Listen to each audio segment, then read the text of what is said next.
1. Charlie, 13th February, Meadowview, Oregon. Staring at the screen, Charlie forced her eyes to focus, fingers pressed to her temples. She'd spent hours studying, yet nothing had sunk in. With a bored sigh, she tugged her dirty blonde hair from its ponytail. Her deft fingers were quick to braid it over her shoulder as she glanced longingly at the makeup on her dresser. So much for being a model student, she chided. She dropped her head, letting her hair fall across the keyboard. The computer beeped, but she ignored it. Finally, without raising her head, she reached for her iPhone.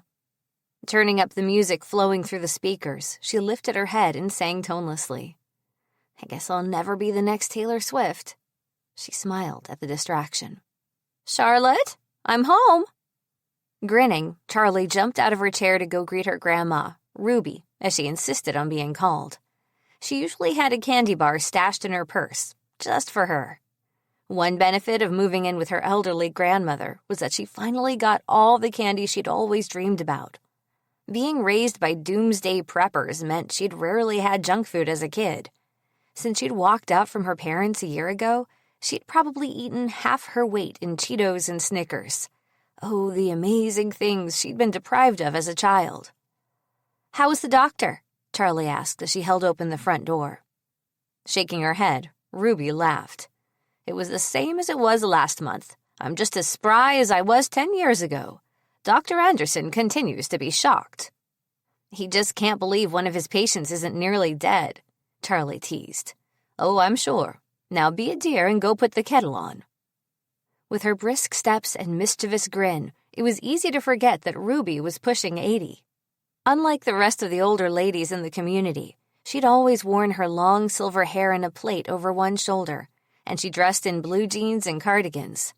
She wore her wrinkles with dignity, claiming she wasn't fighting aging like some women. Charlie and Ruby shared the same hyacinth blue eyes. It gave Charlie hope for the future that her grandmother's eyes were still so clear and bright. More days than not, they sparkled with mischief as Ruby went about her day. Charlie disappeared into the small kitchen. Bustling about, she put her grandma's ancient kettle on the stove while pulling 2 mugs from the cupboard. Here, life was simple, exactly what Charlie had always dreamed of. With no dawn wake-up call followed by 2 hours of running drills, instead, she got to sleep in before stumbling from bed to log on to her course. She could attend college in person, but that was for next year when she had more time to adjust to life away from her parents' compound. Unlike her classmates, she was content with online school while bagging groceries at the small grocery store several blocks away and helping in the house. Freedom had a sweet taste to it she'd become addicted to. She hadn't quite adjusted to all the other people yet. Living with just her parents in the community, she'd never been aware of the outside world. When Cass left all those years ago, Charlie had been even more isolated and alone. The kettle whistled, pulling Charlie from her reminiscences. She poured the hot water over the tea bags and leaned against the counter as she watched them steep. In the next room, she heard the TV switch on as Ruby started her afternoon shows. Once the tea was ready, Charlie brought the steaming mugs out and set them on the table next to Ruby, whose full attention was on the basket of yarn and needles in her lap. "Thank you, dear," she muttered, distractedly. Planting a kiss on her grandmother's head, "You're missing Sophia and Xavier kissing." Ruby jumped as her head snapped up to watch the screen. Charlie laughed as Ruby grumbled at the lie. Shaking her head at her grandma, Charlie skipped back to her bedroom to get more homework done. Leaving the door open in case Ruby needed anything, she settled back at her desk. The sounds of Ruby's show drifted through the air as she stretched her neck and popped her knuckles, a terrible habit she'd tried too many times to give up. Determination swirled through her as she stared at the screen. College was something she'd never expected. Being homeschooled by parents that weren't much interested in teaching her anything that couldn't be used when the world ended meant she'd been behind. When she turned 18, she'd followed in Cass's footsteps and left. The one time she'd acted like her older sister. She still couldn't sit with the guilt from watching the betrayal on her parents' faces. They'd expected Cass to leave. She'd always had one foot out the door since she was a teenager. But not Charlie. She was supposed to be the dutiful daughter. At least, that's what their dad would say. Yet here she was, living a normal life away from the compound. Ruby welcomed her with open arms the afternoon she'd knocked on her door, praying her grandmother hadn't moved since she'd last visited years ago. "It's about time, Charlotte. Come on in, and we can get you settled," Ruby had said with a knowing smile. It had hit Charlie that perhaps she and Cass weren't so different. They'd both left their parents' commune at 18 and headed straight to Ruby's house. Though Cass hadn't stayed for more than a few days before leaving for college. And here Charlie was, a year later, still living in the tiny closet of a spare bedroom. But Charlie wasn't exactly like her sister. At least she'd listened to her parents' lectures and helped around their farm. She even visited her parents. Cass hadn't been home in years. They may be frosty, but they still invited her in for dinner on the first Sunday of every month. Pushing the unwelcome thoughts of her parents and sister from her mind, Charlie pulled the blank notepad toward her. Just because she'd always wanted to go to college didn't mean she enjoyed the classes. Currently, economics was kicking her butt. Staring at the screen, her eyes glazed over for a moment. Then she blinked and opened the practice quiz. Reading the first question, she mulled it over and scratched the back of her neck. At least she could cross economist off her long list of potential future careers. Turns out she had very little interest in the subject. Closing her eyes, she hit a random answer. Just as she went to hit submit, the computer died. Charlie let out a strangled sound of irritation as the desk lamp flickered and went out. The house was plunged into silence as the power cut off. Down the hallway, Charlie heard Ruby's huff of annoyance. Dragging herself up, she poked her head out the door. "Check the fuses, will you?" Ruby called. "On it." Slipping out of the small, brick-built house, Charlie glanced across the yard. In the distance, she could make out ominous clouds gathering on the horizon. Seems that the storm brewing had been enough to knock out the power. It didn't surprise her. This was typical small-town living. As she was flipping the switches on the fuse box, she surveyed the yards along the street. Around them were other older folk. Most lived alone. Ruby had inherited her property from her parents, claimed as her home when Charlie's grandpa had died, and she'd gotten away from the doomsday preppers. Charlie stuck her head through the front door and shouted, "I'm going to check on the neighbors. Looks like there's a storm coming this way." "You are such an angel, Charlie. I thank my lucky stars every day that you finally showed up on my porch. Grab the cookies I made yesterday and bring them with you. The old bats won't appreciate you stopping by and checking on them. The cookies will help," Ruby called back. Charlie threw on her all-weather bomber jacket and grabbed the wrapped tray of oatmeal cookies. Smiling, she stepped back out into the chilly winter day. Just another month or so until the cold seeped away and the sun began warming the earth. Like every year, she eagerly awaited the first day of spring. Her smile slid off her face as she stared at the threatening clouds. Winter wasn't done with them yet. Hopefully the power would be back on by the evening. Otherwise, she'd be digging through the garage for the propane-powered space heater and camping grill. With a skip, Charlie arrived at Mrs. Butler's front door. Rapping her knuckles on the door, she waited. Several seconds went by before she tried again. The ancient gray Cadillac Mrs. Butler drives was sitting in the driveway, so Charlie knew she was home. After her fall last summer, she couldn't walk around the block like she used to.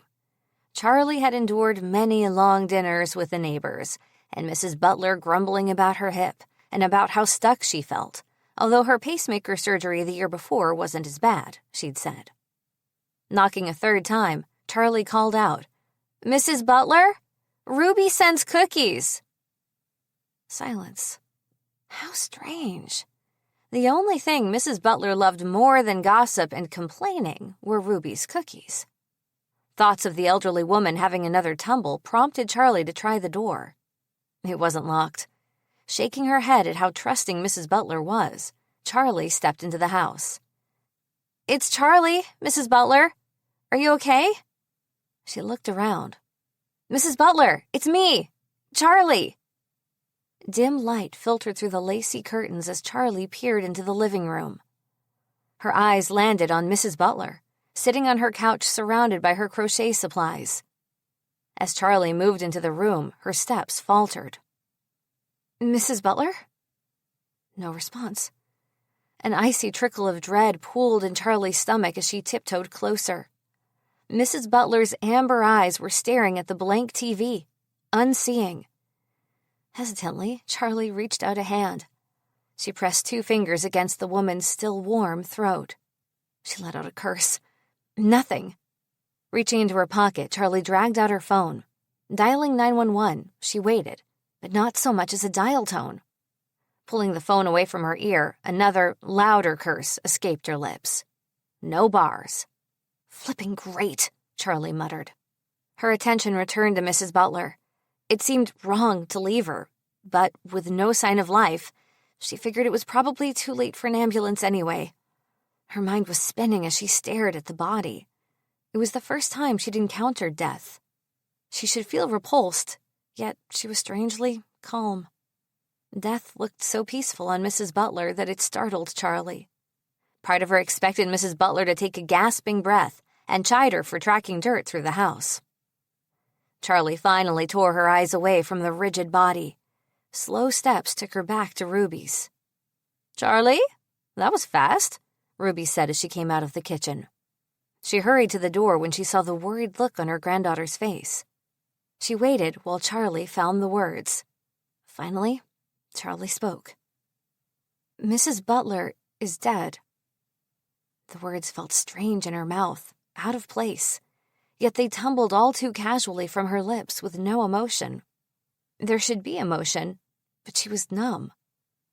Ruby's face was aghast. "Are you sure?" Her forehead was a mass of wrinkles, concern in her eyes. "What happened?" Ruby paused as she examined her granddaughter's face. Charlie racked her brain. Could it have been a heart attack? Mrs. Butler's eyes had been wide, but she hadn't been clutching at her chest. She looked more like the TV went black and startled her into the grave. Meeting Ruby's eyes, she shook her head. "I don't know," she admitted. "I tried to call for an ambulance, but my phone's down." She looked at her cell, dismayed. "I don't know what to do." "You head to the police station, Charlie dear, and let them know about Mrs. Butler, and I'll go check on her, okay?" Hot tears filled her eyes, and she looked at her grandma. She was already heaving on her turquoise blue woolen coat. "It'll be okay, Charlie," Ruby assured, resting a purple-veined hand on Charlie's shoulder and giving it a gentle squeeze. "Death can be shocking at first, but at my age, it's expected. Now hurry along, dear, before the storm reaches us. Looks like it'll be a nasty one." Charlie nodded before turning and leaving. Grabbing the ancient bike Ruby gifted her, she clicked the lights on the handlebars and jumped on. The wind slapped her face as she pumped her legs, picking up speed. The residential streets around her were quiet, like they usually were in the middle of the afternoon. In the distance, children were laughing. It almost felt as though nothing was out of the ordinary. Reaching the main road that snaked through Meadowview, she slowed. 2 cars were wrapped around each other. 3 people milled about, staring at the cars, pointing and muttering amongst themselves. One of them, a man in his 50s, thinning hair, was rubbing his neck, wincing. The other 2 younger women seemed more concerned about the state of their damaged cars. It seemed their calm demeanor meant no serious injuries, and Charlie needed to get to the police station, so she didn't stop. Tearing her eyes away from the crash, she looked down the street at the dark storefronts. It wasn't just the neighborhood that was down power. It took her less than 10 minutes to ride the few blocks to Meadowview's police station, a squat red brick building that hadn't been updated since it was built in the late 1950s. Charlie took it in as she dismounted. She'd ridden past it a dozen times when heading to the used bookstore at the end of the block, but she'd had no reason to go inside. The windows were just as dark as the storefronts. This gave her a moment for pause. Shouldn't they have generators or something? Walking up the steps, she flung open the glass doors. At least there'd been some cosmetic updates. Voices reached her from the gloominess of the building. It was dark inside, thanks to the lack of windows and the clouds rolling in. She made it a few steps before a blinding light hit her square in the face. "Sorry, came a gruff voice. "These damn things. What can we do for you, miss?" I'm here to report a death." Charlie flinched at the coldness of her tone. The man scowled before announcing, "Another one, Bart."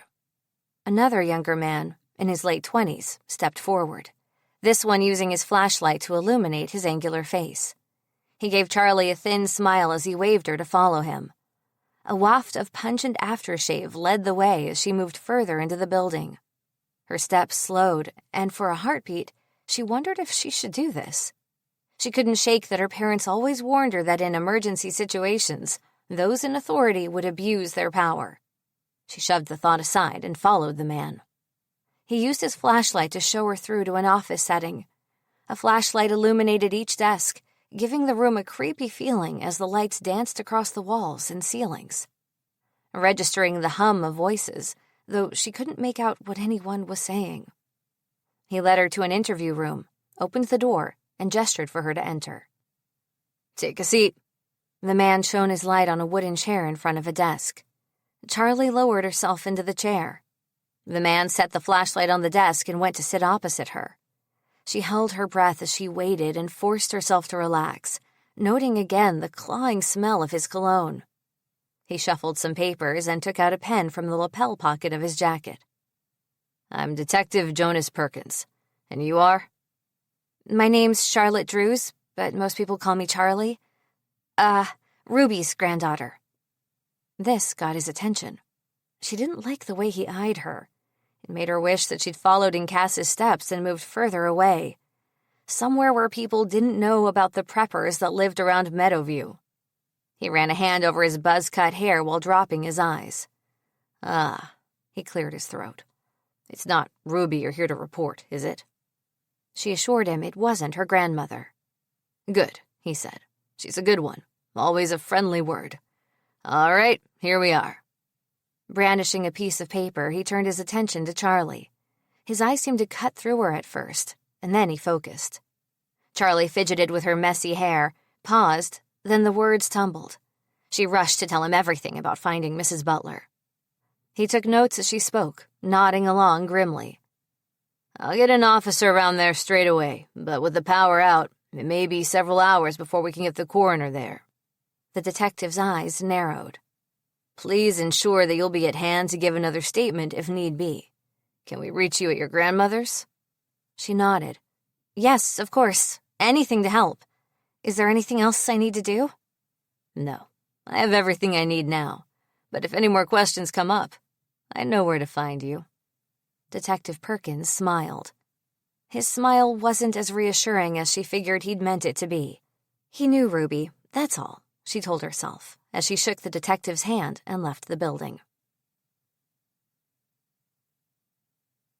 2. Harper. "I don't feel so well," the man moaned. That was the only warning he gave before he bent over and vomited. In a hushed tone, Harper stepped back. It was the third time this week she'd had to avoid being painted in vomit. The medical profession wasn't such a glamorous life.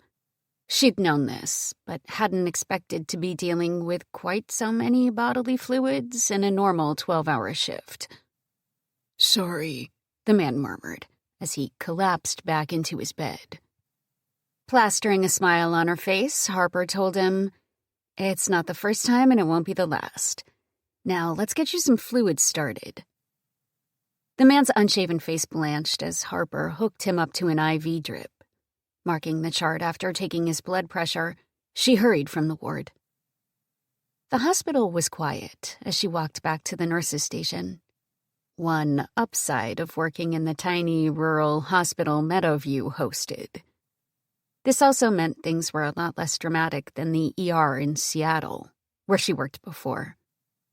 She would take a quiet hospital without drama any day. "Rounds are done," she told Susie. Without glancing up from her computer, Susie nodded. Espresso eyes focused on the notes she was updating, her hair in a neat bun atop her head. Harper wished her own unruly hair would behave as obediently as Susie's, but it was thick and refused to be tamed. Instead, she usually forced it into a ponytail, ignoring the stray strands that escaped captivity. Footsteps echoed through the hall, and Susie peered over her glasses. She grimaced as Dr. Anderson approached, with a stack of folders in his arms. Both nurses stared as he dropped them unceremoniously onto the counter. On Harper's first day, it had been Dr. Anderson who had quipped, "They must be sisters." It was then that Harper had begun her dislike of the abrasive doctor. Just because they were half Latina, that made them sisters? They looked nothing alike. Susie's skin was paler and she was shorter, only 4 feet 3 inches tall in her sturdier build. The smirk on Dr. Anderson's pudgy face every time he saw them suggested he still believed them to be related. It was enough to make Harper see red whenever he was around. "Would one of you mind filing these?" He didn't wait for either to reply before continuing down the hall. "Thank you, nurse." Harper and Susie watched him waltz into a ward before they exchanged glances. He'd be back in a minute to ask when they last did their rounds, or demanding the blood test results he'd been waiting for. He'd only sent the samples to pathology yesterday. Harper turned to the folders. "Do you want to do the filing or deal with him?" Susie slid the mouse to log off. "I'll deal with him since you did the last shift. That man needs to either get his act together or return to private medicine. Anything other than making our jobs harder than they already are." "He'll never leave, Susie. Why would he when he can just boss everyone around?" "Yesterday, I watched him tell Dr. Lawson that Mr. Smith's IV needed changing. I was sure Dr. Lawson was about to strangle him. Man, I always miss the drama." Susie's laughter rang out in the corridor. Grabbing the folders, Harper told her, "Be thankful. The tension was so thick I thought I was going to suffocate. Anyways, if you need me, I'll be up at Olivia's desk." Making her way through the hospital, Harper nodded to the few patients wandering about. Mentally clocking only 9 patients currently admitted. Most she passed were waiting to see their primary physicians, either Dr. Anderson or Dr. Murphy. With only 5 doctors and 10 nurses, Meadowview Medical Center was far from the overflowing hospital, where Harper had spent the first few years of her professional life as a trauma nurse. Moving to Meadowview had been the first spontaneous thing Harper had ever done in her life. Living in Seattle, she was just a few blocks from her parents and the rest of her family. And she lived so close to the hospital where she worked that her world felt minuscule. Then she'd met Javier.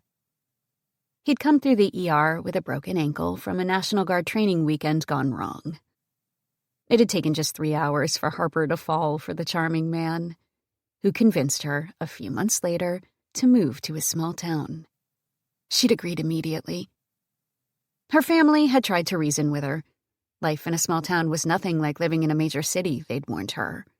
She would be back, they'd said. 1 year later, and while there were times when Harper was bored to tears, she'd never regretted the move. Here, she wasn't just another nameless nurse tending to patients. She knew every patient, their background and family history, and could greet them by their first name. It blew her mind, and she loved it. "You look happy to be here," Olivia greeted her. Laughing, Harper replied, "Just reminding myself what a great idea it was moving here." "You know, maybe you need to be admitted." "Give me 5 minutes and the paperwork will be complete. No one, and I mean no one ever in the history of humans, has ever been thrilled about moving to a small town. It's like the start of a bad soap. Or a cheesy Hallmark movie about finding love in yourself," Harper said. The 2 women fell into easy laughter as Harper handed over the folders. Why Dr. Anderson wouldn't make the 30-second walk to Olivia's desk, Harper couldn't reason. She didn't mind, though. It gave her a chance to chat with Olivia and get away from Dr. Anderson's brusque manner. "Think my brother will make you into an honest woman anytime soon?" Olivia asked. Harper raised her eyebrows and smiled. It had been a year and a half, and she was perfectly content with how things were between them. Though she sensed Olivia was eager to officially welcome her to the family. She'd been asking Harper about when the wedding would be since the day she'd first set foot in Meadowview. It was frustrating, as she felt she couldn't breathe with the pressure from his family to tie the knot. Other times, it eased the homesickness for her own overly pushy family. It will happen when it happens. Anyways, maybe I don't want that yet. Her eyes crinkled at the corners. We're happy now, and when we both feel the time is right, I know he'll ask. Olivia gave her a look. "Woman, I don't know how you can be so patient like that. I knew Justin was the one after a week. It took him 2 years, and I thought it would never happen. I was dying by the time he finally asked." Harper palmed her hips. But before she could reply, the bright lights overhead flickered twice before submerging the hospital into darkness. A gasp of exasperation escaped her as she waited to hear the whirl of the generators clicking on. Power outages were common in Meadowview and always resulted in longer shifts, as everyone suddenly had the urge to come to see their doctor. "Where are the generators?" Harper asked. "Should kick on any second," Olivia said. "Last time we lost power, it took about a minute. I think the board needs to look into upgrading our backup power before they build a new wing that won't get used." Harper raised her eyebrows. That sounds far too sensible for this place. In the dim light that filtered through the glass door at the front of the hospital, the two nurses stared at one another, waiting. Dread pooled in Harper's stomach. It shouldn't take this long for the generators to kick on. Even being ancient, they still whirred into life after a minute. They needed to. Too many lives depended on them. Maybe call the custodial staff? Could be something they could do, Harper suggested as the silence dragged on. Good idea. Olivia reached for her phone. Harper watched Olivia as she pressed the cell to her ear. Several seconds later, she looked at the screen quizzically. Harper watched her friend's face pinch with worry as she stared at the inert device. Slowly, their eyes met again. "That's strange. There's no signal," Olivia said. "Perhaps it's the network. I'll try mine," Harper said. The alarm spread a little more as she gawped at her iPhone. Nothing. She tried to push the panic down. She was an experienced nurse. It was her job to stay calm in stressful situations. Taking a deep breath, she steeled herself. There would be time to let the angst wash over her later. "I'll go find someone," Harper said. "Stay here. I'm sure we'll be getting an influx of people wanting to see their doctors if the power is out all over." Olivia nodded, and Harper headed back into the heart of the hospital. The darkness swallowed her immediately. She heard voices, people calling out for one another and questioning why the lights had cut out. It was a relief that there was no real urgency behind any of the voices. A quirk of small-town living. You had to get used to being without power. Though this was the first time she'd heard of the hospital losing power altogether. Harper let her feet carry her back to the nurse's station, where she heard Dr. Anderson berating Susie about the power outage, as though the poor nurse controlled the power. "Room 104 is dead," Dr. Anderson said, his voice scratchy. The casualness in which he delivered this news shocked Harper. "Looks like a heart attack. You'll need to call the coroner. Can I trust you to handle the paperwork, nurse?" "I've got it," Harper said before Susie could reply. Though she could barely make out Susie's face, She caught a flash of a relieved smile. Dr. Anderson huffed, annoyed that now he had 2 nurses to deal with. Harper wasn't sure what his issue was with nurses, but she wasn't in the mood to figure it out. Hannah Nelson, the patient in room 104, was recovering from pacemaker surgery, Harper told Dr. Anderson. I'll call her surgeon in bed to ensure there wasn't anything she failed to mention. Is there anything else, Dr. Anderson? He mumbled something under his breath and took a step away from the nurse's station, hovering. Susie let out an audible sigh as she reached for the phone on the desk. Line's dead, Susie said. Olivia couldn't call either, Harper commented. And my iPhone's playing up. Weird. Seems like whatever took out the power also took out the phone lines. Probably the power company's covering their asses with the storm coming in. Don't want a repeat of 2 falls ago, Dr. Anderson commented before holding up his cell. No service. Looks like we're in for quite the rush of insanity. With that, he left. Susie and Harper exchanged glances before hurrying to check on the rest of their patients. Harper thanked the universe that they didn't have anyone on life support now. Without power, their few patients wouldn't be very comfortable. But at least their lives weren't at risk. And other than poor Mrs. Nelson, everyone else was still alive. It's just so weird, Susie commented when they met back up at the nurse's station. The generators? Susie nodded. Yeah, I know they're old, but they should still work. I've never heard of them failing, or really any hospital having backup generators failing. I'm pretty sure they get tested regularly. Strange things happen all the time. Harper tucked a wayward strand of hair back into her ponytail.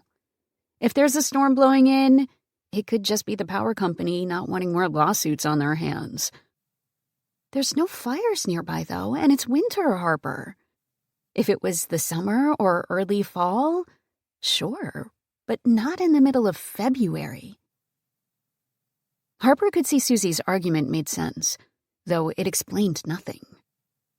But right now, she didn't need an explanation. She just needed to survive the next 3 hours until her shift ended, and she could get home. 3. Charlie. Leaving the police station, Charlie headed toward the small grocery store that served Meadowview. She figured that, with a storm coming, it would be smart to stock up. She couldn't shake the memory of poor old Mrs. Butler still seated in front of the TV. Above all, she felt sad that she had died alone. Could she have saved her if she'd gotten there sooner? Probably not, but the guilt was still there. As she approached the store, Charlie took in the unlit building. It was strange not to see the bright neon lights advertising everything from beer to lottery tickets. Her eyes went to the horizon and to the granite-gray clouds heading their way. She felt off-kilter. Her neighbor's death was preying on her mind, and the darkness depressed her mood. Preoccupied, she leaned her bike against a wall and went into the store. Flashlights bounced through the murk as she stepped into the familiarity of the building. Voices and laughter reached her, and when she closed her eyes, just for a moment, she could pretend that everything was normal.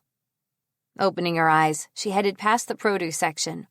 2 produce boys laughed as they stalked the apple display. Charlie smiled at the boys as she reached for a plastic bag and dropped in 4 of the apples. Despite her parents beating into her to snatch up the basics in an emergency, she browsed the store. The dark aisles were comforting with their perfectly lined rows of food items, and gradually, the uneasiness receded. Grabbing several cans of chili and some crackers, she made her way towards the cashiers, where she found the rest of the town fidgeting in lines. The queues seemed to have grown while she'd been busy making her selection, and now snaked around the store.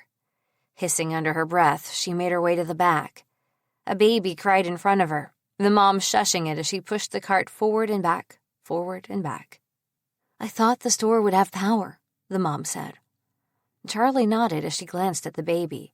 His wet face was blushed with rage. "I figured the backup generators would kick on.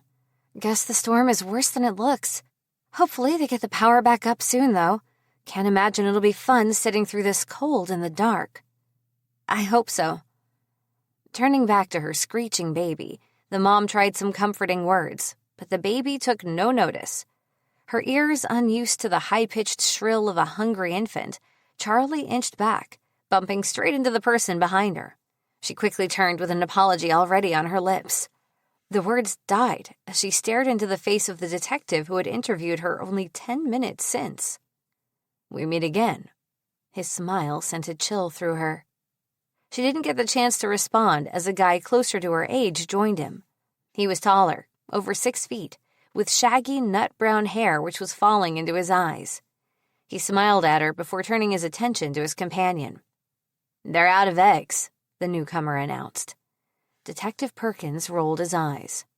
"Daniel, what have I told you? Ask if they're out." He shoved the milk carton and cereal box into the younger man's hands with an irritated look before stepping from the line. Charlie couldn't hide the show of relief crossing her features. This didn't go unnoticed, and the guy gave her a long look before smiling again. "Seems like you've had the displeasure of spending time with my older brother," he said. Charlie felt her eyes nearly bug out of her head. "Brother?" "Half-brother, if we're going to split hairs. And I enjoy splitting hairs. We share a dad, and that's about it. Don't worry, you aren't the first to have that look of horror after seeing him. He has that effect." His words did little to comfort Charlie as the line shifted forward. She noted that his shaggy brown hair was a shade darker than his half-brother's, his face rounder, and his skin several touches darker.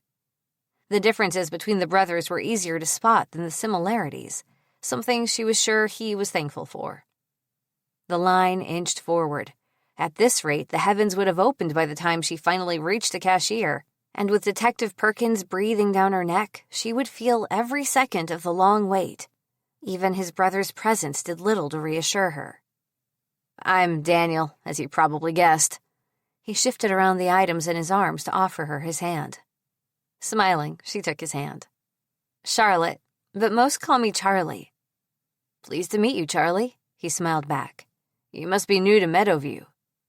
"Why do you say that?" Daniel narrowed his eyes and looked directly at her. "You don't have that small-town look, nor do you seem to know all about our family's dirty laundry." "Oh?" "Yeah, it was all over when my mom moved us here and shattered the peace. Guess it was a bit of a surprise that Chief Warner had another son from an affair years back." "I bet that's awkward," Charlie said. The line moved forward again and she calmed down. Hopefully this would mean less time spent in the company of Detective Perkins. Daniel grinned at her as though he could sense this. "Weird about the power outage," the woman in front commented. "Did Jonas mention anything?" Daniel glanced at the line before he replied. "No, ma'am, but the entire department is working hard to get power back, or so I hear." "Good," the woman said, turning back to coo at her baby before adding, "Your father is such a great chief. I guess it won't be long before he retires. Think your brother will follow in his footsteps?" "I'm sure that's his plan." Charlie detected the dry note in Daniel's voice and grinned at the face he made. "It really was amazing of Jonas to take you in after everything," the woman said, shooting Daniel a look over her shoulder. "He didn't have to, but he sure stepped up." Charlie watched the color drain from Daniel's face. Another shuffle of the line and the baby distracted the woman. When Daniel met Charlie's eyes again, she noted how they'd pinched. "Tracked down some eggs," Detective Perkins said as he returned. Thankfully, Charlie was saved from having to make conversation with him.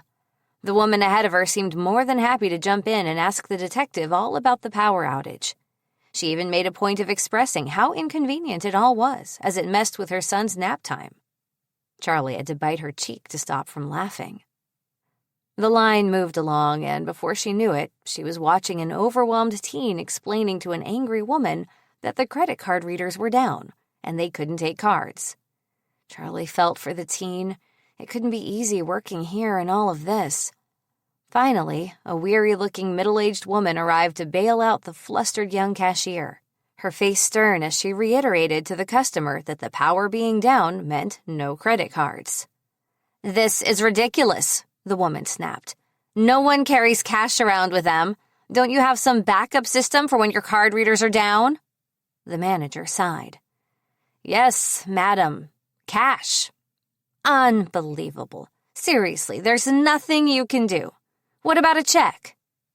"We can do that," the manager said. The woman grumbled while she wrote out a check. Charlie rolled her eyes.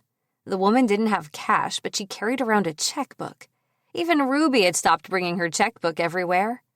For once, Charlie was glad she'd been slow in getting a bank account set up. Fortunately, cash was all she had. The woman snatched her bags, glowering at the poor teen the whole time, before storming from the store. Muffling a laugh, Charlie stepped up to the cashier. "I have cash," she told the teen, eliciting a relieved smile. "Cool," he said, as his manager moved to another cashier, having a similar conversation about not being able to take credit cards. "Hopefully power comes back on and this is all just a distant nightmare." Charlie handed over a crisp 20. The cashier nodded. "Hopefully. Have a great day." Grabbing her things, Charlie hurried from the store without turning to return Detective Perkins' farewell. She was more than ready to put some distance between them. There was something about him that made her feel rattled. "Charlotte?" Ruby called as soon as she heard the key turn. "I'm home.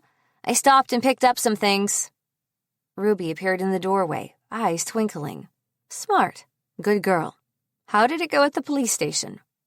"Fine, I think. I met someone called Detective Perkins. He said he knew you." Charlie hesitated. "He seems competent enough, but strange. He said he was sending an officer around, but it may be a while till the coroner can get out." Ruby took the bag as Charlie peeled off her gloves and slipped off her bobble hat and hung it on the peg. "I'm proud of you, girl. It couldn't have been easy. Yes, he's an odd kettle of fish, that Detective Perkins." "How's everything been here?" Charlie asked. "I checked on the neighbors. Everyone else is fine. Upset about Mrs. Butler, but fine." "Good. The whole town seems to be out of power. I even passed an accident at the light." Making a tut-tutting noise, Ruby said, "People can barely drive under the best of conditions. It doesn't surprise me." "Do you think it's just the storm knocking the power out?" Ruby paused before looking at Charlie. She hated how she heard her parents' voices in the back of her head, warning her that the government would cut the people off, that the end was closer than she could ever realize. It was getting harder and harder for her to ignore their premonitions. She shifted on her feet as she waited for Ruby to reassure her that everything would be okay. "Of course," Ruby said gently. "It's happened before. It's probably worse up the road than here, and the lines are down cutting us off. It may be a day or two, but it'll get sorted." "I guess." "Do me a favor. Go grab the propane heater from the shed, will you, sweetie?" Glad for the task to distract her, Charlie hurried to the overflowing shed. It was like stepping back in time as she shifted through the junk Ruby had piled in there over the years. Dust tickled her nose as she stepped over a trunk that held the ratty remains of Ruby's wedding dress. Tucked in an ancient cardboard box, she found the rusty propane heater. The camping gear looked more antique than usable, but she grabbed it all. "Is this safe to use in here?" she asked as she dumped everything onto the kitchen table. Ruby chuckled. "Sure, dear. I'd rather be warm than worry about safety procedures, especially if the storm hits and it's as bad as my aches say it will be. There should be a propane tank in the garage. Thank goodness I swiped it off the grill I sold Frank." Finding the nearly full propane tank next to Ruby's 1967 Chevy Impala, still a bright cherry red and maintained by Ruby, Charlie scratched her head. She'd always thought Ruby's tendency to keep all the junk from her past was a little absurd, and it only added to the clutter of the already tiny two-bedroom house. Now, as she returned to the kitchen, she wondered if perhaps Ruby had the right idea. "Perfect," Ruby grinned before shooing Charlie from the kitchen with orders to clear some space on the coffee table for the heater. Charlie moved Ruby's magazines and puzzle books from the table to make room. She still wasn't sure if they should use the heater indoors, but the chill from outside was already creeping into the house. It had gone from cozy to chilly in the space of a few hours. Even in her winter coat, she shivered. With the sun going down, it would only get colder. Charlie's parents made sure that she and her sister would always be prepared for life off-grid. This meant wintry nights spent curled around each other for warmth in a threadbare tent. It was supposed to increase their tolerance, but it just made Charlie hate camping. And the cold. "All right," Ruby said. Triumphantly, she placed the heater on the table. Charlie eyed it as it sputtered to life. After a minute, the heat washed over her face, and she basked in the warmth. "Will you bring some candles? I think I have some in the hall closet. Then I'm going to clean off that camping stove you dragged in and get us some chili," Ruby said. Charlie found an unopened box of tea lights in the closet and grabbed the giant scented ones from her room. It took her no time to have the living room snug. Grabbing the comforter off her bed, she curled up on the couch as Ruby handed her a steaming bowl of chili and a plate of thick sliced bread and butter. "This reminds me of my childhood," Ruby told her as she settled onto the couch next to Charlie. "Didn't you grow up out of town?" Ruby laughed softly. "No. When I joined the preppers, I was about your age. I was lost after losing my dad, your great-grandpa. I didn't know what to do. Then I met this handsome boy in town who told me all about them. It seemed like fate." "And it was." "Yes, dear, in a way it was. I don't regret it, though, not for one moment. Having your father was the best thing to happen to me." Charlie glanced at her grandma. "Even with how things are now?" "Your dad is passionate, like his father. I don't fault him for that." Ruby paused for a few seconds in thought. "When he was a toddler, I was reconsidering all my decisions. Your grandfather was insistent that he was living the right choice, that the world would end in his lifetime. I wasn't so sure. I think Dad still doesn't understand why you moved back here." Ruby gave a slight shrug, though Charlie caught the sadness on her face. "It may not be much. Meadowview, that is, but it's my home. I can live more comfortably here. Camping out and learning to survive was all fun when I was young, but I'm not young anymore. I can survive just fine should the world end right here." "Do you think it's a cult?" Charlie asked. Ruby met her granddaughter's eyes, the light from the candles dancing across her face as she looked at her. It was the question Charlie had wanted to ask for years. She'd heard the gossip when she was in town. Even when she was younger, it was hard to miss the stares they'd received when they were stocking up on supplies. Lately, she'd heard the word thrown around often. "I don't think so," Ruby finally admitted. "It could feel like that. The preppers around here are a tight-knit community. To outsiders, it may feel like they're cultish, but they don't stop you from leaving. They don't force you to stay, like cults do." "No, I suppose. They just guilt you with their disappointment," Charlie muttered. "Maybe we should change the subject to less grim things," Ruby suggested. Taking a bite of her chili, Charlie nodded, but the first thing her mind jumped to was something even more grim. She hesitated for a moment before voicing the question. "What do you think will happen to Mrs. Butler?" "They won't just leave her there, if that's what you're worried about." Ruby dipped a slice of buttered bread into the bowl of chili, chewed for several seconds, and swallowed. It was such a sudden death. I guess there'll need to be an autopsy. Unfortunately, she didn't have any close relatives nearby. She wiped her mouth with a paper napkin. "There's a son. Derek, I think he's called, but he lives in L.A. He'll have to be contacted." "How's that going to happen with the power out? Poor woman, she's got no one." Charlie suddenly lost her appetite. She couldn't shake the thought of Mrs. Butler dying alone, and it looked like she'd be buried alone, too. She pushed the bowl away from her. "Everything will be okay, dear," Ruby reassured her. Charlie forced a smile. 4. Harper. "What the crap?" Harper said, sitting in her car, key in the ignition. Silence. She'd attempted to turn the car over for almost 5 minutes. If she had walked, she would already be home by now. One benefit of a small town. One more try, she muttered. She turned the key again, but the engine still didn't turn over. Groaning, she let her head fall against the headrest. Great. No power, and now no car. Her shift had dragged on, and she was beyond tired.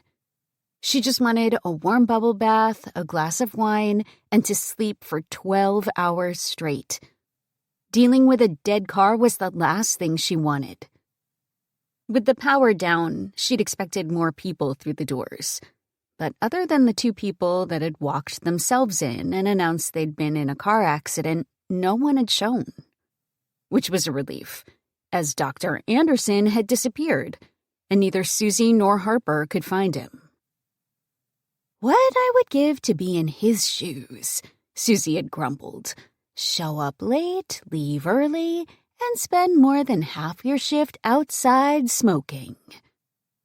Karma, baby, Harper had said.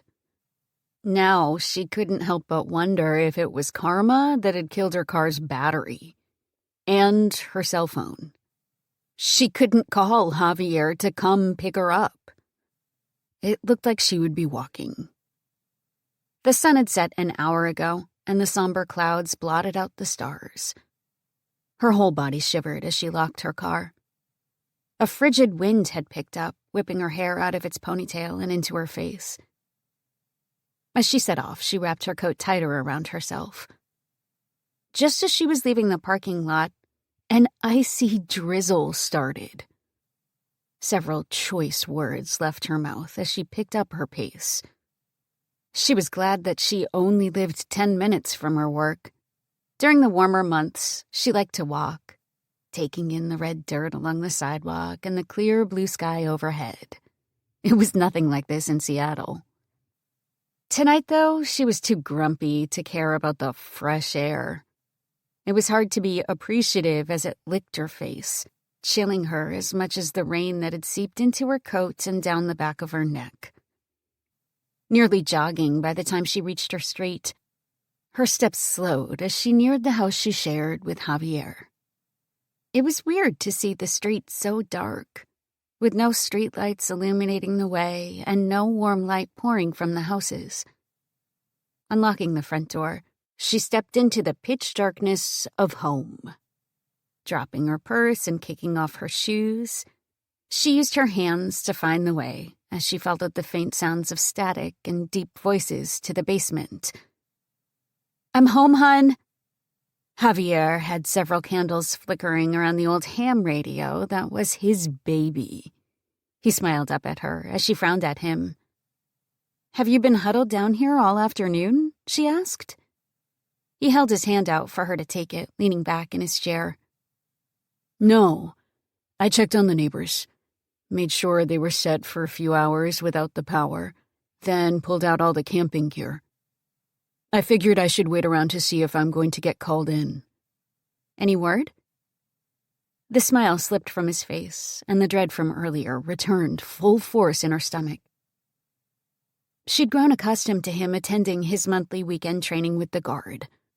But the thoughts of him being deployed had never crossed her mind. Instead, she'd got used to him being a PE teacher at the local K-12 school.